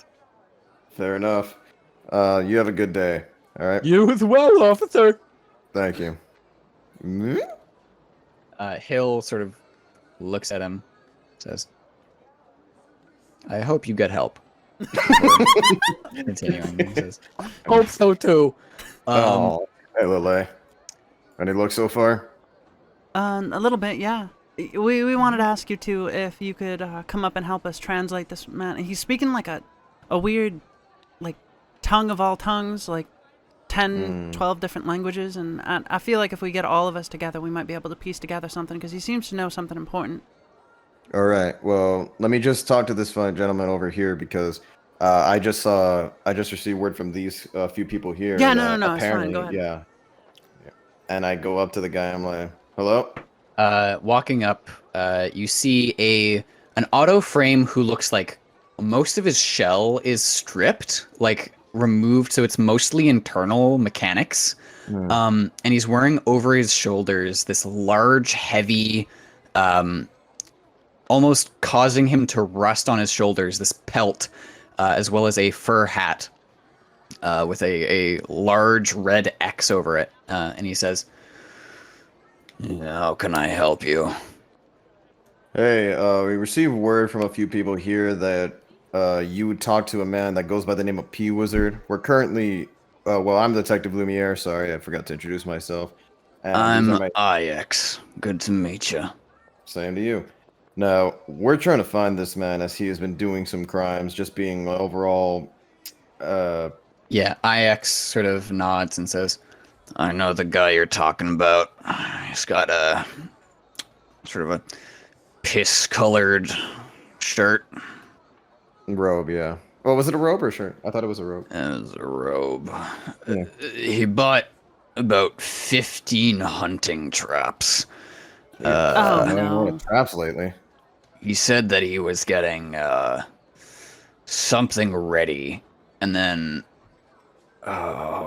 he sort of like rubs his head, which is rare for auto frames because they don't really feel physical pain as much. And he says, I didn't want to sell them to him, but something about him was real charming, so I just did. Can I roll insight into that to see like if maybe I could see what's up with him? Can I roll spell sense? You could use Arcana or Spell Sense, yes. Okay, I'm gonna roll a spell Alright. sense. You do that, I'll roll an insight. Okay, that sounds fair. 17. 17. Bitch. Okay. Let me roll. The two of you can tell.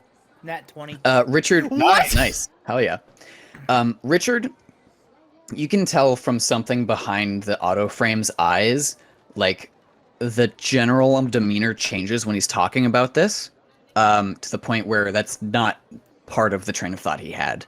Lille, you can definitely see the point where in the forehead one would take that, like rub that area, is usually where someone would point for some sort of enchantment spell.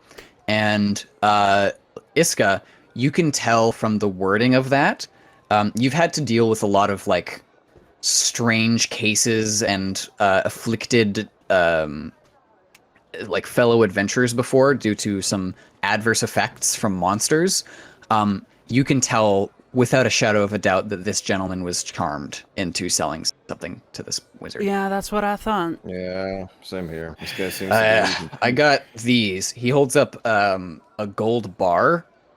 I got these in return for those 15, but doesn't feel worth it.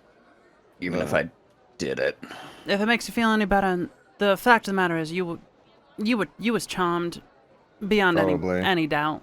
That stuff always hurts. My type ain't supposed to be doing that nowadays. It's unfortunate that we're getting worse. Alright, well.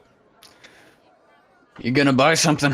Is this guy essentially what their like our new version, like because we changed all the names since Wizards of the Coast and whatever, of a Warforged? Yeah, Yes. basically. You do know that it's very hard for Warforged / auto frames to be charmed. So this is someone who's been charmed pretty hard. All right. Two things. One, I do want to see is what he's selling, just out of curiosity to see if maybe I want something. Okay. You look about his wares. You see hunting traps, short bows, long bows, crossbow bolts, arrows. You see these little specialized, what look to be like pouches of putty that are labeled thunkers. And you see hand crossbows, light crossbows, and heavy crossbows that look a bit thinner and modified. You can feel free to ask him about any of that stuff. I'm sorry, you said he has short bows? He has short bows, yes. They look standard, though. Okay. And what kind of arrows does he have? He also has traditional arrows. Does he have, It does look like the thunkers are like set beside the arrows, though. What are thunkers? The thunkers, those make damage from the arrows less. They make them less lethal. Yeah. Out of character, if you affix these to your arrows, if you hit a character to 0, they are knocked unconscious as opposed to sent to death saving throws. Then I'm just gonna get some regular arrows then. Arrows are 1 gold piece per 20. Oh. So then what do you want me to label these as? Just as arrows? Just as arrows. If you want to buy a pack of thunkers, which are also come in 20, those are just putty tips that you can apply to as many of your arrows as you would like. Those are 50 gold pieces per 20, though. I am fine with that, so I'm going to go from 1359 to 13.8. Did you by chance see which direction he was going after you sold him all the stuff? He sort of thinks for a moment before pointing vaguely towards the chef that Iska was speaking to with Lille earlier. All right. Thank you so much for your time, and sorry that this happened to you. That's what it is. I'm imagining Richard's just kind of looking at him and looking at every part of him, like Roll just. me Arcana. Okay. Or no, not Arcana. Insight. One last time. Okay. Nat 20. Okay. As you look at this auto frame, who named himself IX, he's looking down at the bottom of his like sheet metal floors that he's sort of haphazardly tossed on the bottom of this area.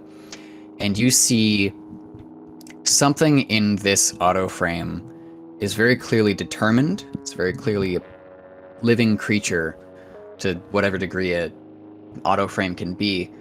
But you can also tell that something, as you see all of these mechanics and gears and rotating little doodads inside his chest that are only barely covered by this shawl, you see a profound hollowness in his person.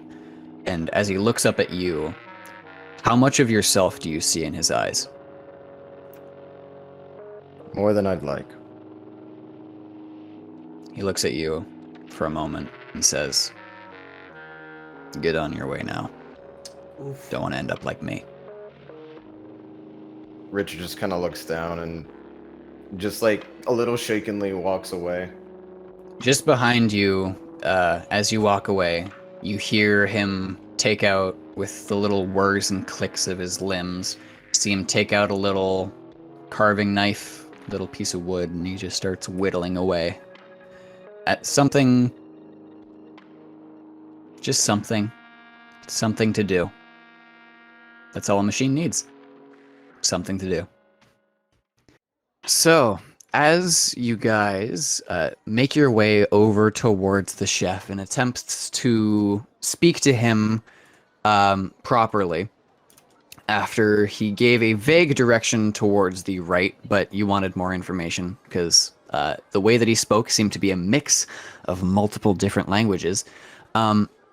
Could you please give me a perception check at advantage, Lily? Yep. Okay. That's 17, 18, 19, 20, 21. Okay. You see the same things that Iska did. You see a Jack's Guild recruitment flyer, a Ranger public safety notice for odd plant life, a independent wanted poster for horrific beast wanted dead or alive, with a reward for 10,000 gold coins. That's a lot of gold. A poster for the grand opening of Soontown, trademarked, slated for today, which was sponsored by the Waltershock Chamber of Commerce, the Kelpie Main Company, with concessions by Rocket Dogs and Superstar Peanut Brittle, and a seemingly hand-drawn propaganda poster writing in a sort of scratchy font, "In the wake of true desertion, the savior of the Belladonna Blue Ridge, last survivor of the kingdom of Gambata lives. She wants your help." I think in that very moment, from Lily's perspective, her stomach drops and she panics. She grabs the poster, pockets it, and then casts Faceless Wanderer on herself. Okay. Wait, do I see this? Mhm. Absolutely. Well, You're unless, right behind her. You know what? I can make like I will make a check for it. Sleight of hand. Sound good? Oh, yeah, sure. 15. I'd assume that you'd see it, Iska, so give me a... I'll be honest, give me a perception check at advantage, because... 17? So yeah, you see Okay. it. She pockets the flyer and immediately casts Faceless Wanderer on herself as a instinct. Faceless Wanderer, while under the effects of this spell, nobody you encounter will remember your physical features once you have left their presence. Upon recollection, you will appear in their memories as someone with your vague shape and a blurred face.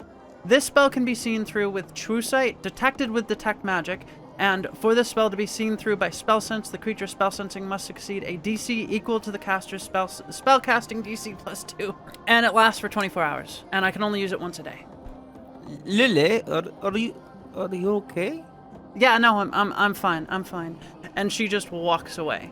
But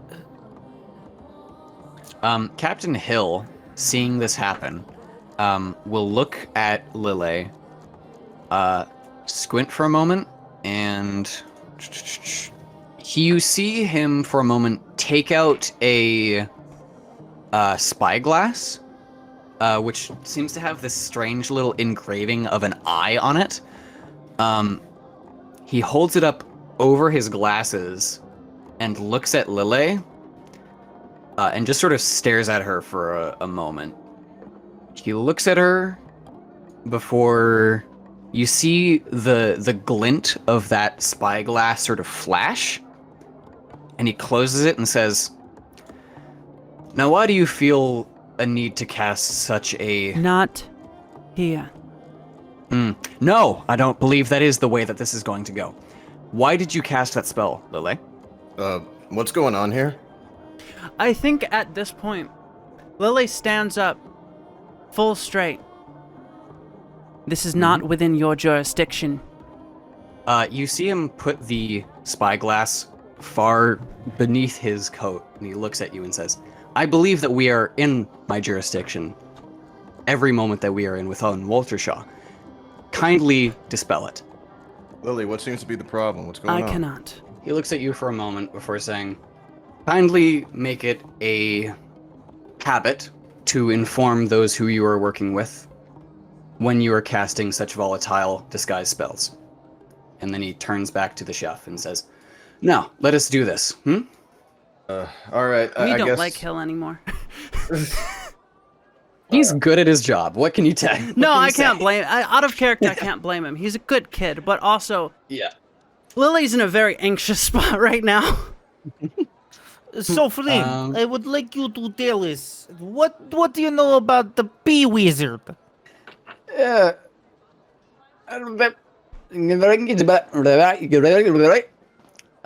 All of you hear pieces, which I assume that you're conferring with each other as to what you're hearing? Yes. Okay. All of you hear the majority of what he's saying. You can sort of infer from what he's saying that he's asking if you finally assembled an understanding of what he's saying. Sort of. Good enough. Sort of. He was saying that a wizard came through there, mentioned something about delicious falsehoods while purchasing one of the cakes that are shaped like something that is not a cake.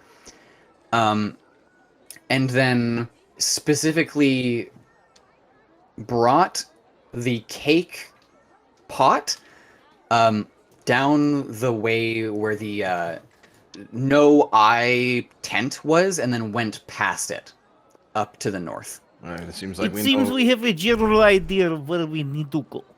It's a start. You will see that Hill sort of adjusts his coat and looks at Iska before saying, I'll tell you quite honestly, I do not trust our food consultant. I will work with you on this. You two, go the other way. All right. We're going north, right? That is what he says. All right. But it's up to you if you want to follow it. Let us look for strange men in piece yellow robe. Okay, So so who's going first first? let's go with Lily, because I think she was next in the order.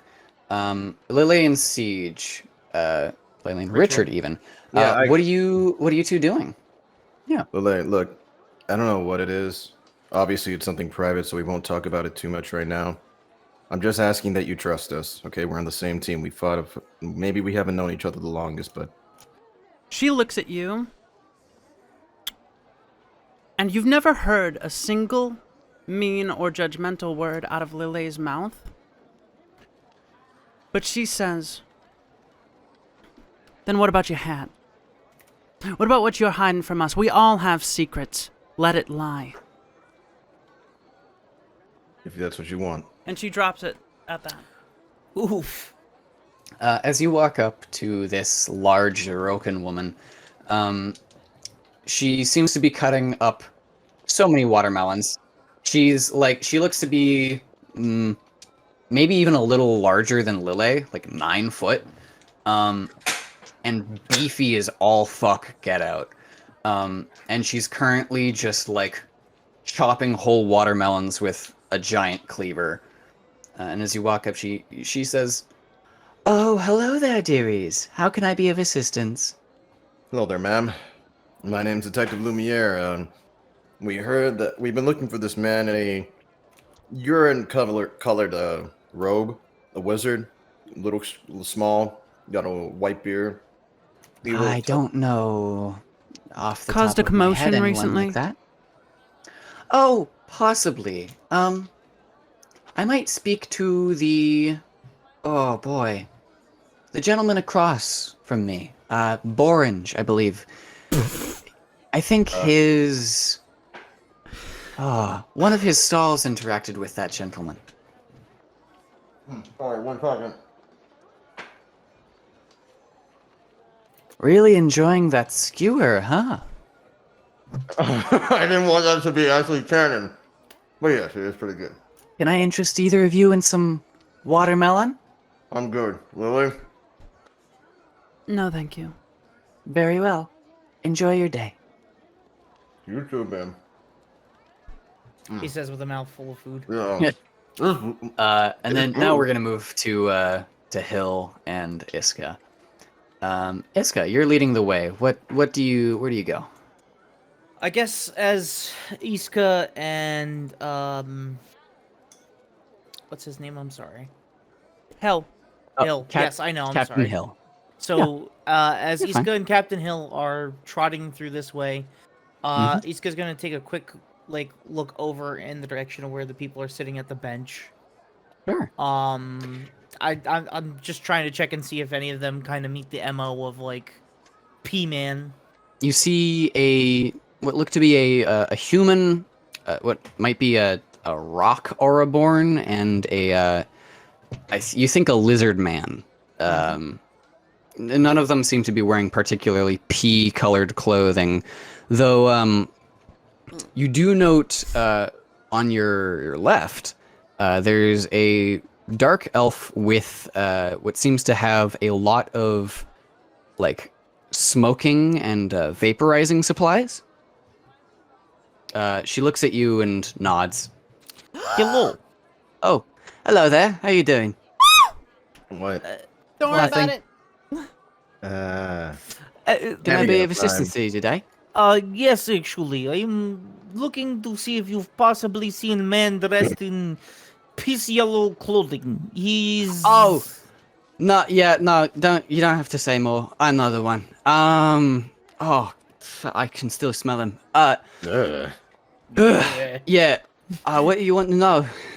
Do you know which direction he went? I've been on wild chase of goose all day so far. So, okay, here's the deal, right? He came up past here to get, I think, chests from Borange over behind me, and then he came back around and went into the, you see her snap her fingers a little bit, trying to remember the name. The Eyeless Emporium, that was it.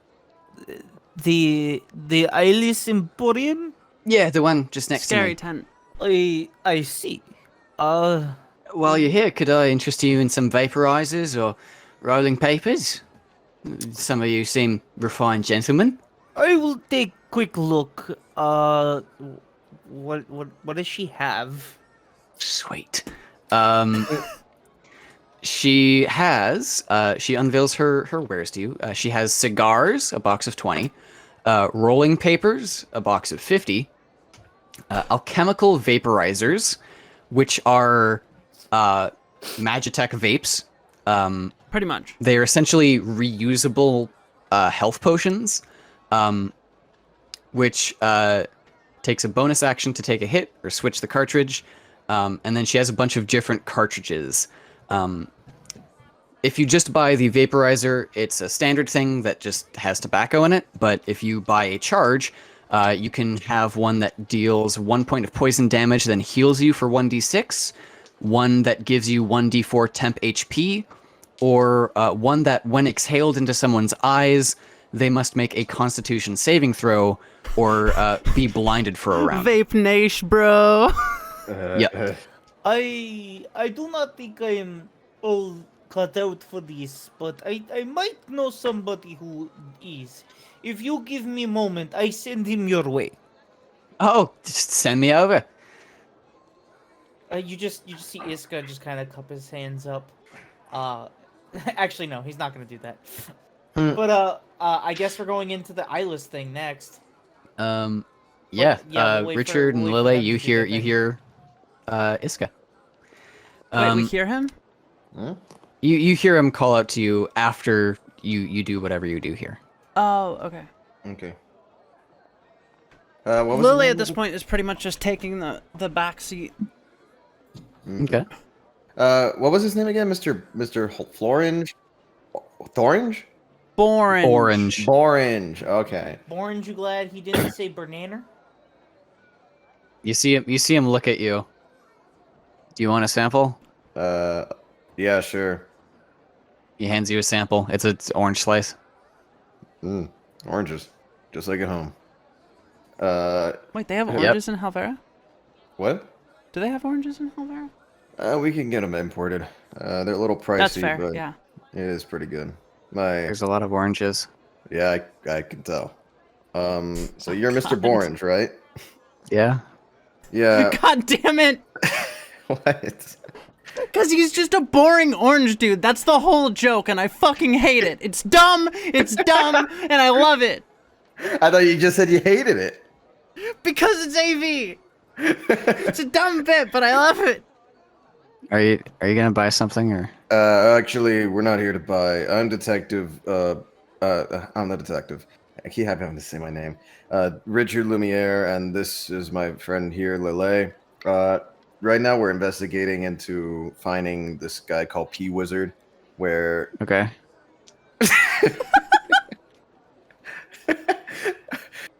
Avi, you're making it really hard to roleplay my tense anxiety. Can you No. Keep going. I love it. I love it. It's Sorry. great. No, it's great. Keep going.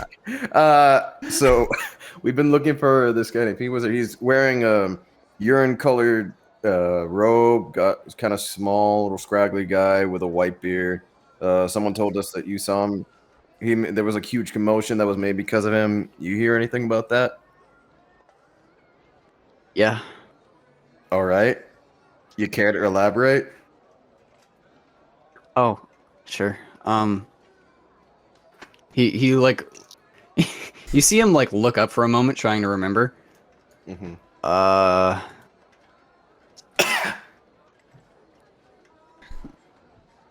The wizard bought 2 regular chests, then walked back down the way he came to the diamond lot. This guy's buying so many chests and traps, I swear. Do you, by chance, hear him say anything about why he was buying these chests, especially at an orange stand? He walks over here, around a pillar. Buy?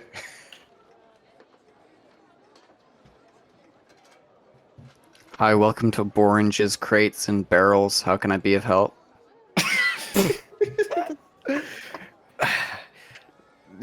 I'm sorry, that's the wrong name. It was Borange's Gonna Work Boxes and Circular Boxes.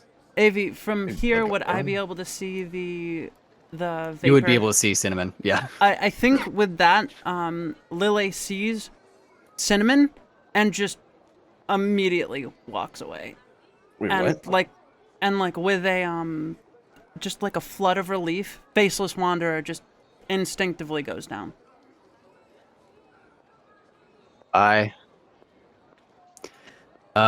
You see, so, okay. There are a few things happen. Yeah. Iska, as you're about to call for Richard, you see Lille come around the other side and say, seemingly look at the dark elf that you've been speaking to with some sort of recognition. Richard, you see Lille walk towards a dark elf who seems to be selling like smokes and vapes. Okay. Lille, you see one of the adventurers who assisted you in arriving in Waltershaw when you first arrived. Cinnamon Namot. Mm-hmm. And I think Lily's just gonna just run up, and it's very clear on her face that she's fucking anxious, and she's like, Lily! She walks on the table over it and gives you a hug. Thank you, Cinnamon. Love you too. It's good to see you again. Hello, how you doing? It's been forever. Are you I okay? need something to calm down. Do you got anything like that? Oh, girl, don't worry about it. And she immediately hands you just a handful of pills. Jeez. She looks at Take them one. for a second. Take one. Take one. Okay, I should have she takes specified. one. Take one. She takes Okay, one. good. Thank God. She takes the rest back. Forgot. No, maybe take 2. You're big. She takes 2. And you see just like a moment of like relaxation come over her after a few minutes. And she's Please roll me a Constitution saving throw. I will. Okay. 13. What? Okay. You've come under the effects of calm emotions. Iska, Okay. what do you Iska's gonna just go up to Lele and I just want to make sure you are doing okay, yes? I'm all right. She's alright, what the fuck's it to you? Huh? Huh? Cinnamon, it's all Huh? right. It's all right. He's a Wrong friend. vibe? Wrong vibe. Okay. He's Never a mind. friend. Listen, I don't mean to pry, but if you want to talk, we can later. Just you concerned me. I am very worried about you, friend. I know, it's my bad. I didn't mean to panic. I'm sorry. All right. I'm sorry. I'm assuming by now is when I start coming over. You can come around whenever you'd like. All right. So all I'm getting from this is that he said that for some reason he keeps buying so many damn chests, and he went to the Eyeless Emporium after that. Which what do you was exactly what I was about to find you for. The Eyeless Emporium is right here. And he just points towards the tent right next to us. That's So the guy. it is very likely that the Peaceman is in there. Let me get a good... You do see that Cinnamon actually raises a hand. I'm sorry, I do not mean to interrupt. He did actually exit the Emporium later. I don't know where he went after that, though. We can ask some Well- questions in the Emporium. Yeah. It seems like best choice of action. Let us investigate Emporium. Really fast. Hey, big guy, what are you selling? Big girl, thank you very much. my And bad. I didn't know. It sounded like whenever I hear this, I was sorry. no, that's fine. What's up? I was just gonna say it's just like I was imagining fucking. I don't know if it was like Elton John whenever I was fucking hearing. Oh, that's fair. That's fair. Like, You see Cinnamon sort of cattily like waves her hand. She's like, I don't give a shit. Okay, yeah, what do you need? I got vaporizers, rolling papers, cigars. Lily picks up one of the vaporizers, a few, like I think 3 of each charge, and then looks at Cinnamon. How much? You only need 1 charge as they refill. The vape itself has 2 charges per long rest. And the charges, which is a bad term for them, but the cartridges that you flavors, yeah. insert into them are infinite, essentially. A interesting. alchemical vaporizer is 200 GP, and a vaporizer charge is 200 GP. So if you bought all of them, you would be spending 800. All right. Yeah. She drops 800 down. Okay. You get 1 of each of these. I will copy the information and paste them in your DMs. how much are the cigars? Oh, the cigar boxes. Box of 20 is 2 GB. That sounds good to me. Yeah. I'll take it. What's it? She flicks you over a nice little paper.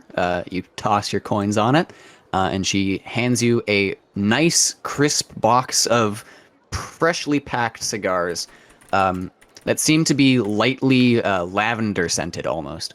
All right. So when you say GP, you mean 2 gold pieces, right? Gold pieces, yeah. Okay. I take off 2. And do I add that in my inventory? Yes, you can just add a box of 20 cigars into your inventory. Okay. It's gonna be 19 because I'm lighting one up right now. Hell yeah. Oh yeah. So I just light it up and I use Shocking Grasp to light up my cig. I grab the cigar and after Like on the cutting tip, off yeah. the end, I just grab my 2 fingers, put them together, and you just see the little shock that kind of like for like half a second or so, and then That's sort of like lights it. plasma lighter, like Yeah, exactly. like eccentric, but little wizards learn that trick just to do it. Yeah. So yeah, you do that. Your cigar smokes up nice. It seems to be of exceptionally good quality. Though you will note that it seems a little overly aromatic. The person who like was referred to as Cinnamon by Lily, she sort of nods to you and says, "You smoke often?" yeah, it's a privilege of being what are they called again? Samdian. Samdian. Oh yeah, that's a good point. I never know, you know. It's good not to assume nowadays. Yeah. If you ever find yourself craving something again, you find those to be acceptable. She hands you a little business card that says Cinnamon Aromatics, and a location somewhere in the central Waltershire. Come down to my main location. I'm covering the soul today because my part-time is flaked, but if you come in then, you should be able to find me sometime around. And you know what?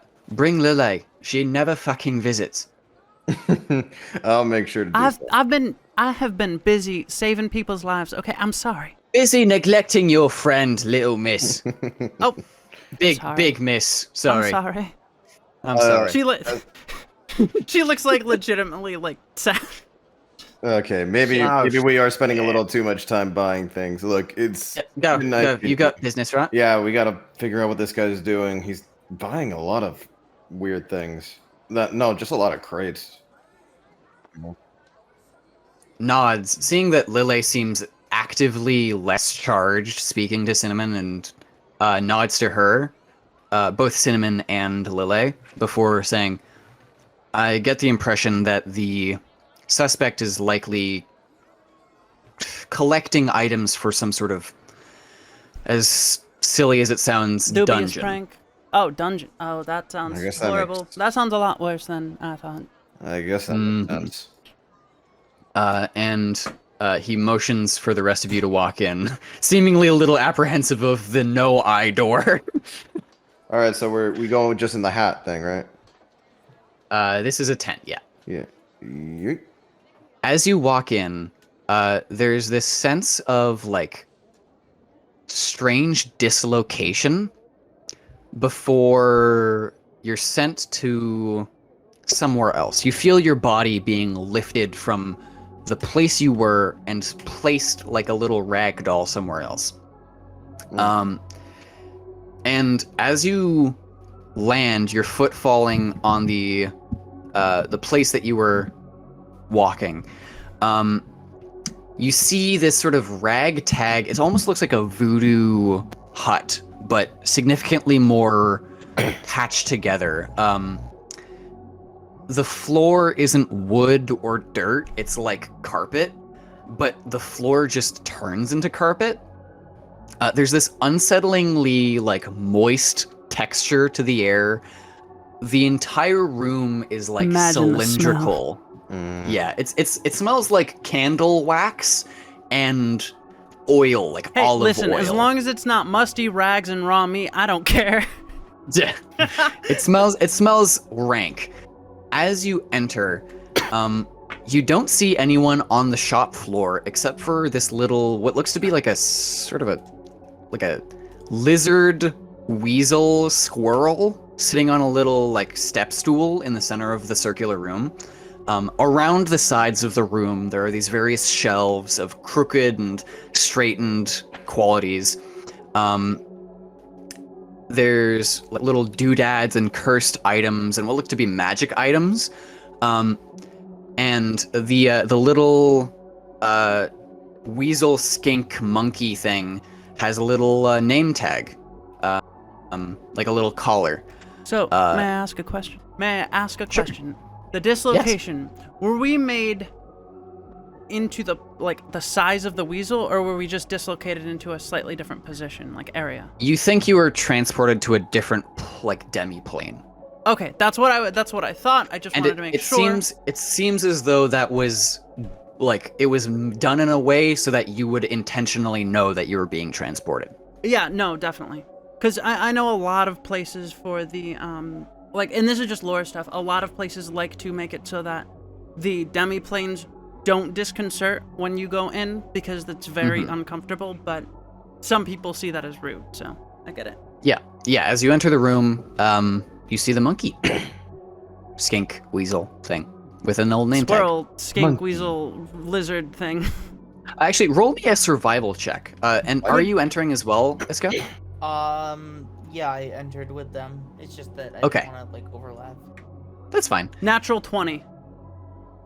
Okay. also You can make need that to survival check as well. 18. Well, wait, 18? hold on. Okay. 18. I gotta add my modifier, but it's above 18. I'll tell you that. Dope. Okay. I imagine your survival's not the smallest. Iska, Lille, you know this creature is a curse bath creature.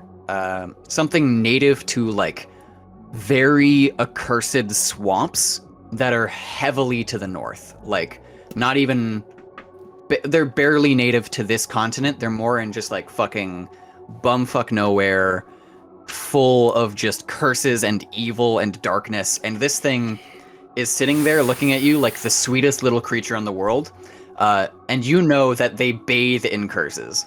Friend, may I ask you what you're doing? I'm afraid he won't be able to say anything. Florida's quite the chatter to myself alone.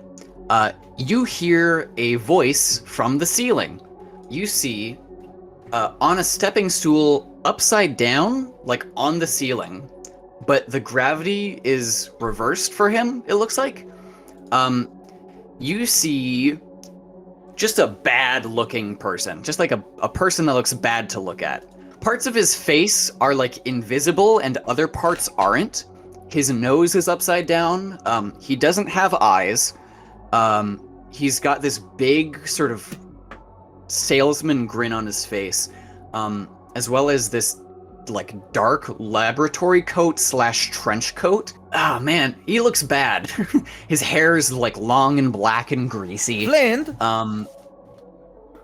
And he nods and says, How can I be of assistance? you have not been causing any problems here, Where- yes? We're looking for Oh, the. me or Florida?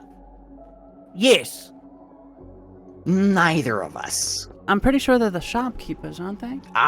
I'm the shopkeeper. My little pet there just helps me with the customers. I just kind of lean over and whisper into her ear. They give off. What is it? I let her know what I know what they Specific- are, but listen, Iska, I know what the little one is, but that doesn't mean it's like evil, okay? Just they bathe in curses. That doesn't mean that their intentions are bad. Listen, we are looking for a man dressed in peace-colored coat. Have you seen him? Oh, I'm aware of a Pea Wizard.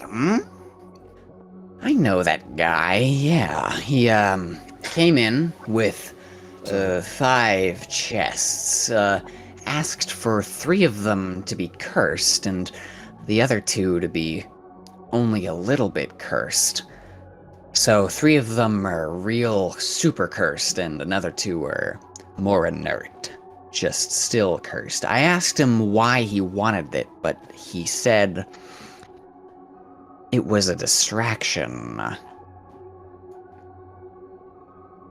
Anyway, can I interest you in any items? This guy's being awfully chatty for someone who's a criminal. You got any non-cursed items?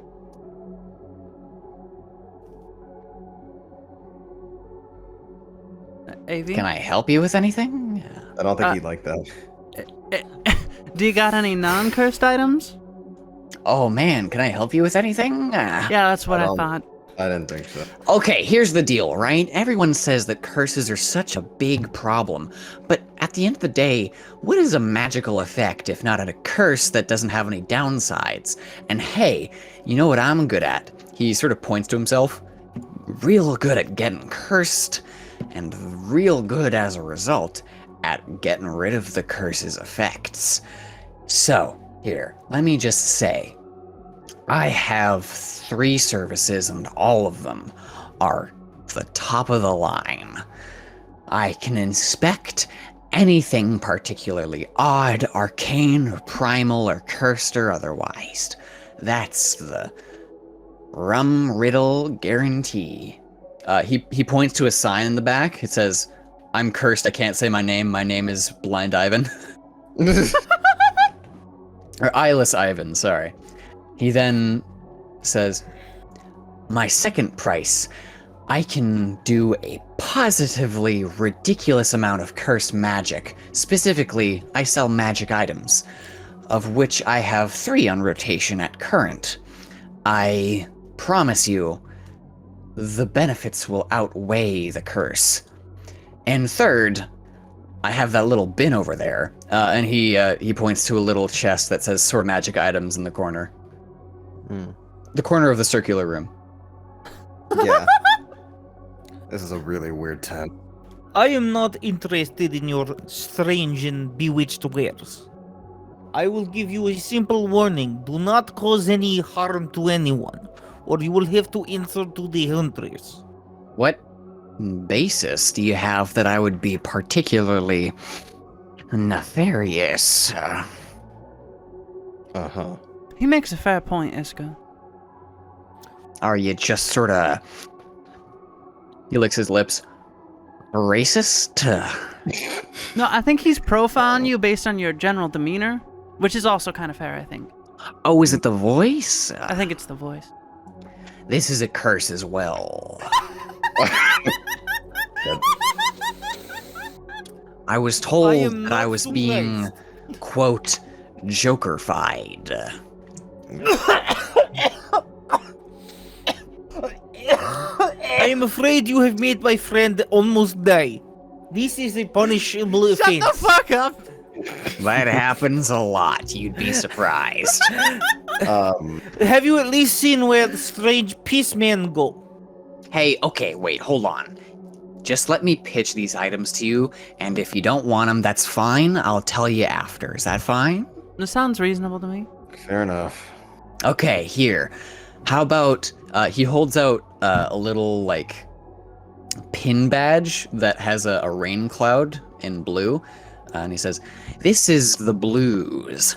All natural rolled twos become critical failures, but all persuasion checks are made at advantage. It's because you're such a sad sack that people feel bad for you."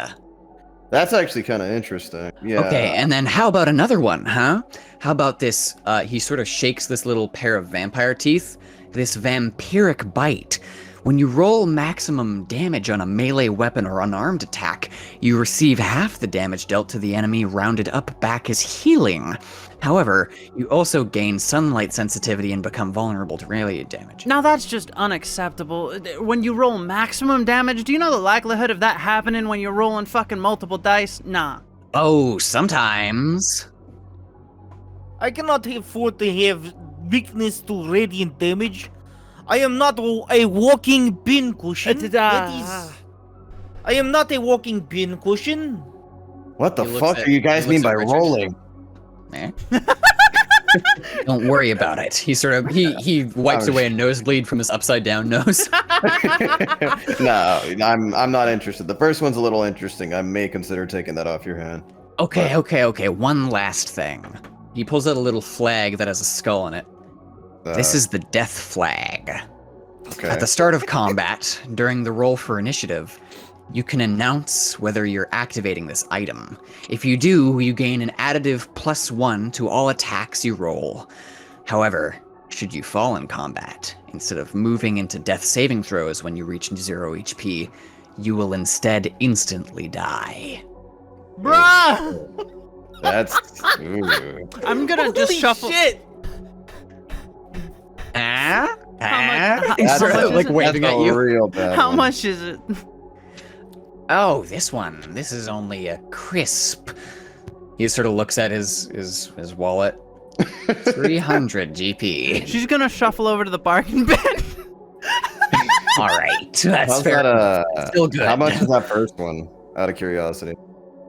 Oh, that's also 300. All Mm. curses are 300. Bargain bin. Okay, the bargain bin has a little discount price that says 200 GP. Please roll me. Please roll me 1, 2, 3, 6. A 1d8. Okay. I got a 1. Iska's not interested, so he's just gonna kind of stand at the entrance of the store and just play tiddlywinks watching these two do what they're doing. I got a 1 as well. Okay. So it's just like dog shit in there. Richard, you see, you pull out one item, both of you. A moment. Richard, you pull out twitching tactile light. Sounds cool. Upon picking this item up or carrying it on your person after purchasing it, you have activated its effect. This physically touchable light will not leave your person until you cast a spell. Upon casting said spell, the effect will activate as normal, and a single wild magic effect occurs in conjunction. Once the wild magic surge is concluded, the light is consumed and dissipates. That's kind of cool. So it's just like it's And- essentially like a little Wabbajack. Exactly. And then Lily, you pull out this little small machined wooden box with an ornate square button on the side and a little metal slot on the top. When the button is pressed, a novel sound plays and the slot produces a mundane piece of paper. The paper will contain a nickname belonging to the closest creature to the box, ignoring the creature who pressed the button. The box will always endeavor to tell the button presser a nickname they do not know. That sounds actually really cool. I'm gonna buy it. Yeah. Okay. My thing. Wait, you said that my thing would stick to me or something? If you buy it, yes. So what exactly is it? Does it look like anything? It's literally like a little spark that you can touch. It's twitching and it's tactile and it's light. Where does it just stick around me? It's like like one of those burrs that you get when you walk through a field, like about the size of like your thumb. If it wasn't for that, I'd consider it. And also, but then does that count also toward my cantrips? I think yes. Nah, fuck that. Because if it's gonna do it the next time I activate a spell, then next time I light up a cigarette, it might turn into a fucking piece of dynamite. I'm good. It might Wild be. magic That's is fun. funny. I'll take it. Okay, spend $400 to get both. You can also dig around for more, if you two would like. I don't have any more money. I'll dig around. Do I have to roll another one of these things? Roll again, yeah. Worth it. 5. 5? Okay.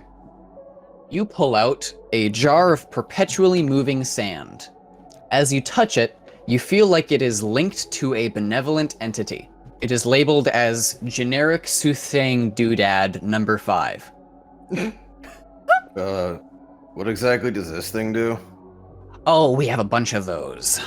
Those are specifically made and sort of fostered amongst various soothsaying and tribal warriors and rituals and shamans and all of that hocus pocus. I love it. Don't get me wrong, but oh man, is it hard to get some that aren't linked to just the most evil deities possible. I think that one's one of the few that we have that are actually linked to a good deity, though. So, what exactly do I do with it? Oh, yeah, you ask it questions, and it'll say things. The sand talks. In your other hand, you see another one of the trinkets that you pull out is this saltstone knife with blades on both ends of the handle. And you see this one is labeled as extremely malevolent entity, do not buy. I think I'm gonna put that back. The sand seems to be swirling in the jar, almost observing you back. Yeah, I don't like that. And then you pull out a ring that seems to be labeled Ring of Total Invisibility. Okay, what's the catch? You see him sort of look at you and say, Just real quickly, just put it on. I won't make you pay for it. Alright. I'm probably gonna regret this. I put it on my ring finger. okay. Everyone sees Richard go invisible. Richard, you see everyone go invisible. I made that one. Yeah. I take it off and I want it. You reappear, everyone reappears. Yeah, I'm buying that. That barely. It's really that's like an fun. actual like. That one I could easily take that. You get $200 to spend. So make sure you mark that off. And then 1,032. the last one that you pull out is a wand that looks like a sort of a mushroom. Oh, that one's weird. It's a wand that when you hold it, you can make things grow mushrooms. This wand has 3 charges. While holding it, you can use an action to expend one of its charges while holding a mundane surface or object. A mushroom that visually resembles the target will sprout from that spot, and said mushroom gains 2 properties, one of the player's choosing, and one of the DM's. The properties may stack, and the DM chooses first. So all of the properties are listed in this, but there's like soft, hard, sharp, mildly hallucinogenic, unfucking believably poisonous, and bioluminescent. I like that. 3 charges means I can only use it 3 times before it breaks, right? 3 charges, and then it specifies that once you spend your 3rd charge, you roll a 1d4, and on a 4, or no, I'm sorry, not a d4, on a 1d6, on a 1 from the 1d6, it turns into an inert mushroom. Huh. But if you just spend 2 charges each day, then it retains its properties as a mushroom wand and recharges the next that's how morning. most wands work. All right, I No. want it. Okay. I'll take that off your hand. 832. You gain the Wand of Gemia Mushroom. Give me a mushroom. It's so dumb. You see the dichotomy of the 2 DMs where Nevi makes these really serious fucking names and like they're cool and all, but then you have AV, which is on another fucking level with all the pun shit. Give me a mushroom. I'm gonna press the button on the nickname box while I'm closest to while holding it as close as I can to the cursed guy. Okay. I mean, he's on the ceiling. It'd be hard unless you like step on the step stool. I'm on my tippy toes holding it up because I'm very tall. And you see the nickname Buttercup on it. Aww. Aww. My heart. My poor heart. I guess that's all we really need. Thank you for your business, I guess. Beautiful. I'm more than willing to assist you at any point. Just come back and let us know if you need anything else. Again, I provide the top tier magical, arcane, shamanic, and otherwise curse and otherwise. Can I just I'm just curious onto this guy. Am I able to do a like an insight onto this guy just to see? Yeah, because I just want to get his overall vibe. Okay, let me see what it is. That's you said insight. Yeah, 19. This man has so much curse on him. It crazy. But also, you get the distinct impression from the way that his face is sort of conveying to you. He seems like genuinely pretty happy that you guys have entered his shop. Oh, that's kind of nice. Yeah, he seems like a fine guy. You see, oh, what's it called? See, I told you, you're just Isco. racist. Nah, he's just, it's really just the voice. It's not. That was a joke. I should have specified. I was joking when I said that. Whoa, did you hear that? Yeah, it's starting to actually pour now. Whoa, that Oh was loud. shit, I hear that through the fucking microphone. Yeah, I know. Wait, that wasn't a sound effect. That was real. No, that was No. real. Oh, There's a shit. thunderstorm where they are. Wait. How are you? Wait, who are we talking about? Like Patrick's like He's so confused. he's cursed What's to going have on? other I'm planes. just cursed to be a shithead who the DM has to fucking joke as. like a jokester, you might say. Sort of like a joker. No, a jokester. Copyright. Please Oh, yeah. leave my shop. Okay. Okay, bye. I mean, bye. Love you. Love you too, Buttercup. I'm sorry. Wait, hold on. Please come back. Wait, hold on. Wait. Please come back. Please come back. Whoa, I'm in the door. whoa. Yeah. You see him clambering at the actual thing. Whoa. Okay, very quickly. Where did you hear that name? The item you sold me. Okay. Please roll me an insight real quick. Any who Yeah, want to see. I'll roll an insight. Any who want to see? Mm-hmm. Any who want to roll I an wanna- insight check. 15. Okay. Natural fucking 20! I got a 4. Okay. That is the name. That is the reaction of. That is the reaction of someone being called their pet name by someone. Who is not their lover. Exactly. Yeah. But to the extent that, in the same way that you would be called Orange Ball. Yeah, no, exactly. Yeah, he looks fucking shaken up.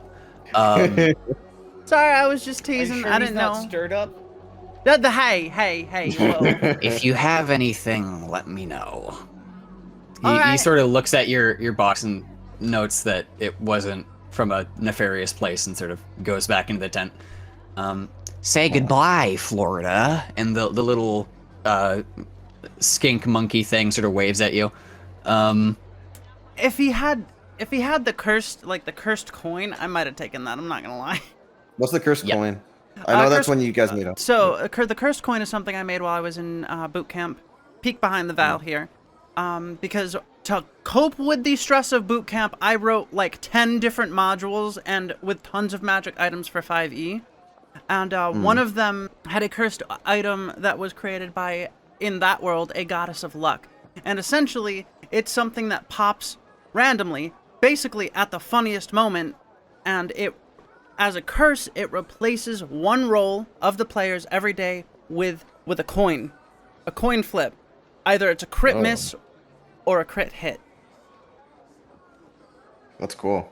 All right. So yeah, you received information. I will also say, I forgot to say it as him, but he would specify that he heard the wizard saying, "I want peanut brittle," and then walked out the tent.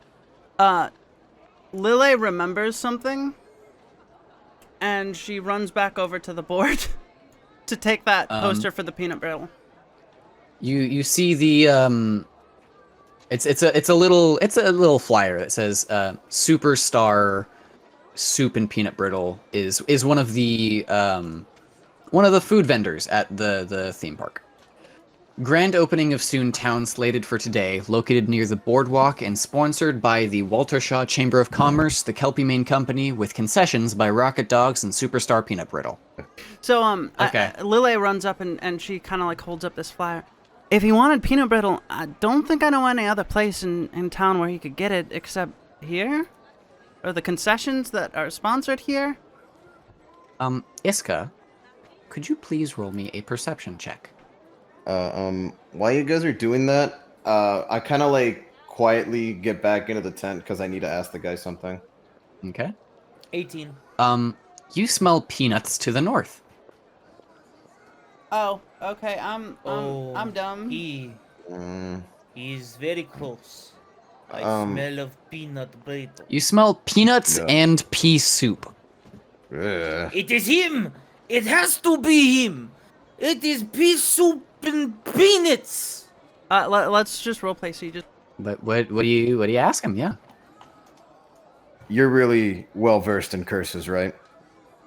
Which means if you saw a curse, you'd probably be able to identify it, right? Oh, with enough time, anything's possible. All right.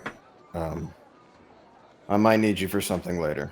I'll keep you in mind. How long are you in Here, town? take my business card. And you see him take out a little business card, very similarly to how Cinnamon did, except it sort of falls up onto what would be his floor, and he's like, "Oh fuck, right." And he grabs it. He has Florida, the little monkey thing, grab it, and then give it to you. And it says, Eyeless Ivan, magic and curse expert. Yeah, you guys are free to do what you like.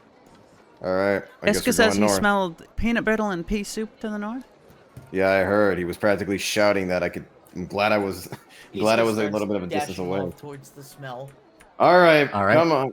Slow down. Hill quickly follows. And you see, Iska, the smell. First, you guys see this sort of like hippie looking caravan of what looks like paints. And around the corner, you see this, which is brightly labeled Superstar Peanut Brittle. Wild goose chase. In the stall, you see this looks to be sort of a young rabbit folk. They look like they have short hair, so probably around their teens. And they're currently looking over a disastrous amount of pea soup inside a bunch of boilers. as well as a single pan of peanut brittle that they're rapidly trying to cut into small squares. He was here, wasn't he? What? Hello?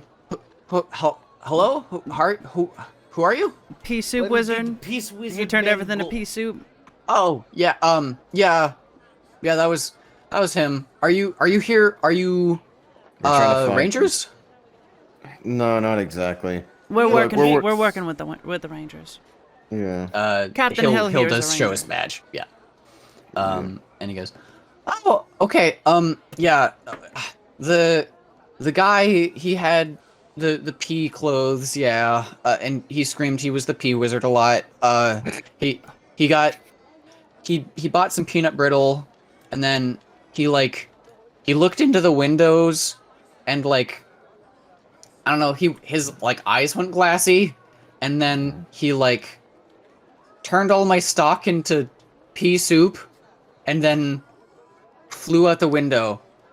Wait, like actually flew or just ran really fast? No, yeah, like imagine like you're a puppet, right? Okay. And you don't like gracefully fly. It's like someone throws you out the window. Holy shit. This All guy right, was which way did he go? messed up. The Legomorph points to this direction. This way. And, All right, and let's you go get do him. actually notice a large torn hole that's about the size of a person, like 50 It's feet just- up. It's like a silhouette. Yeah. All right, let's go get him before it's too late. Come on. Thank you for helping us. We I- will catch Peace Wizard. Sure. Oh shit, piss wizard. Hill I'm just just gonna call very him the silently puts down like 30 gold just for the damages and walks behind you guys. And Oh, we're you all outside the exit. thing now, so we can see the token. Yeah. You Piss all wizard. exit. A cool wind briskly searches your person for unsecure fabric to idly play with. Whilst you four travel along the north side of Waltershaw proper, eventually you hit the boardwalk, seeing various tourist traps and old stores, antique shops to hotels, until the streets start to get busier and even busier, until you're wading through crowds of people just across blocks.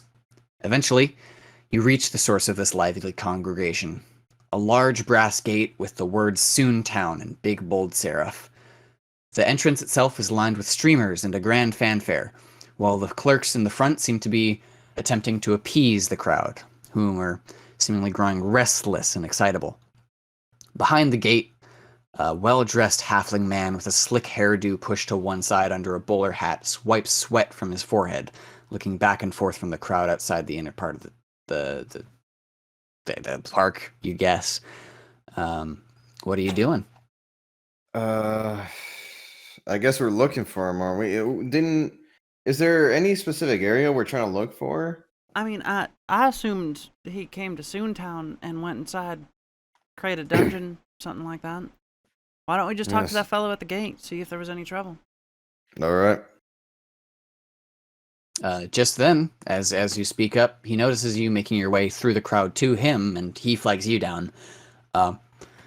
Hey, you sure got here fast? I heard you guys were getting out of folks, but quick, I need yous in here pronto, ASA possible. Why'd you say You know what? Whatever. Look, yeah. Is he over here already? Oh, you know the guy? Okay. And you see him Pea soup. motion to a side gate. And you see him like pointing towards a like staff entrance on the side of the gate, to which he would open and let you in. Quickly, you sort of moved briskly through the boardwalk and the northern portions of Waltershaw, but you definitely note that this place is very, very technologically like centric, if that makes sense. It's like super duper Comparatively like to Waltershaw, yeah. Technology! And as you walk through the side gate, you So this is just fantasy World of Tomorrow Disneyland, right? a little bit, A little bit. and as you walk in, the you Avant see- Gardens, fuck you! you see a wall-mounted plaque for a large theme park.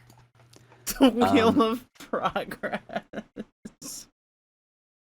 Innovation Square. Here's the deal. This is going to be a very important thing. I know that I called you guys. You guys are the rangers that I called for this, right? I'm not just letting a bunch of strangers in.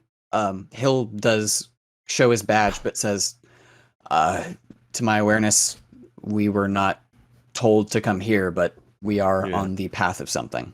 One moment. Okay, well, hey, Rangers show up. I ain't gonna look a gift horse in the mouth. You said you knew something about a piss wizard, right? Pea Wizard, yeah. Yeah, we're- He yeah, turns things into pea soup. I fucking hate Piss Wizard. He showed up in my place. I tried to tell him no, and then he went up and turned our mainline attraction for the old folk into a dungeon.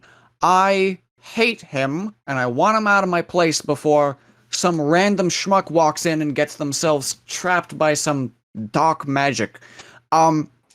Not to mention, this happened the day that both the Chamber of Commerce lady and the Kelpie main boss's son actually arrived for the opening. I'm gonna have a panic attack.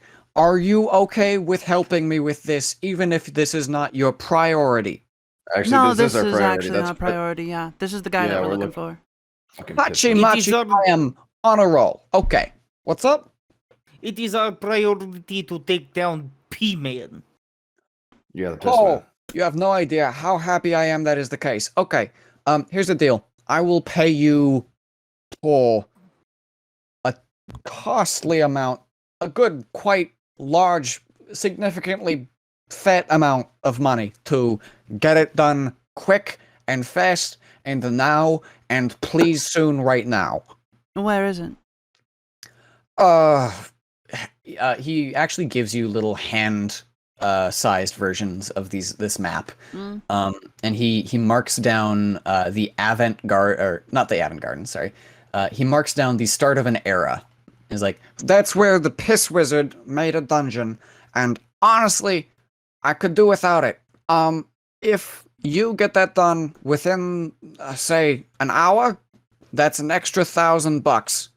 But, one thing that has to absolutely happen, you cannot let Mr. Kelpie Main know that this is happening, because if the Chamber of Commerce lady, I already separated the two of them, but if the Chamber of Commerce lady finds out, no big deal, they want to postpone it.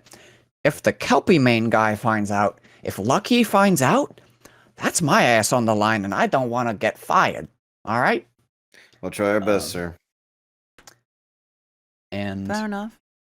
in that moment, you hear from around the corner, "Hey, is everything all right over there?" To which he responds, "Oh, we're good. We're A-okay. 2,000% though." And from around the corner, you hear, "That's what I thought. Gotta get ready for this opening in 30 minutes now." "Yep, we got it. 2,020% even."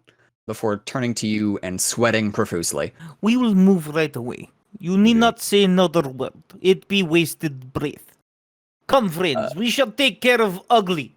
Peace, Wizard. All right. As far as anyone's And- concerned, we're simply inspectors. Good attitude. Inspectors with swords. I don't have any swords. I'm the chief chef inspector. Oh, that's good, actually. And I am here to inspect livestock. We And I'm- don't have livestock, pal. You tried, Iska. No one needs You're to you know. actively shushing him in the face? He's my bodyguard. And I'm the inspector. I inspect these inspectors to make sure they're inspecting correctly. I'm In other words, I'm their boss. a police officer. Is that good? Yeah, that's essentially how That's police that's officer. fine. At least your MO fits in with the rest of us. You see see Hill sort of like shaken up, like, oh man, this is big. Before you guys make I don't your think way Hill's through the lied snow, ever in his life. you guys Fucking pencil pusher. walk through. You see this theme park is honestly sort of fucking amazing.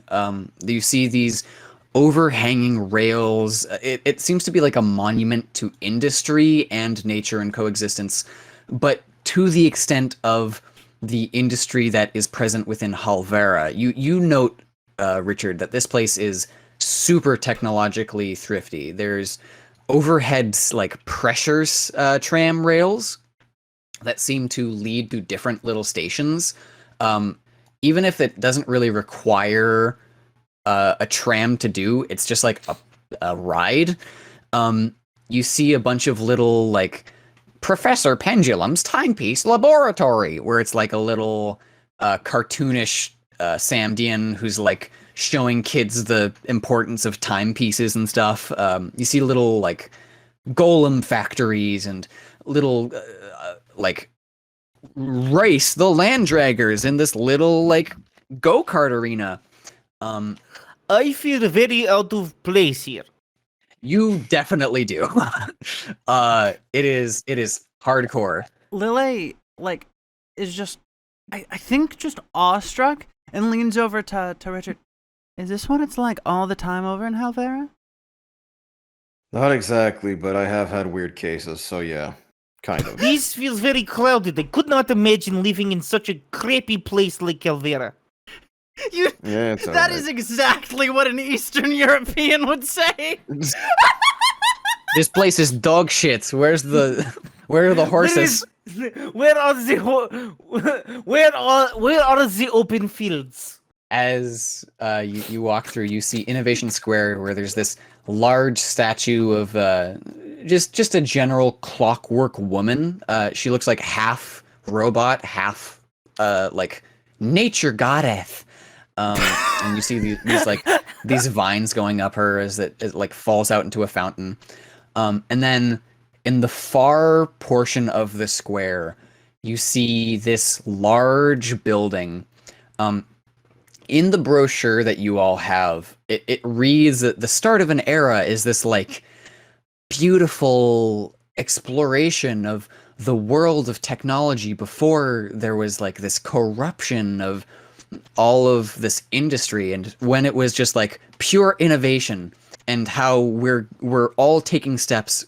Conmay Moss with Walter Shaw and Halvara and their representatives are all coming together to create this new utopia with technology and nature in mind. Yeah, go ahead. I do not know about you, but even though the name implies the beginning, I think I'm about to end this era. And as you say that, you do see the new face of the start of an era, which has no sign reading such. It now just reads Piss Dungeon,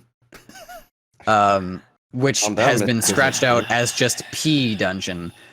And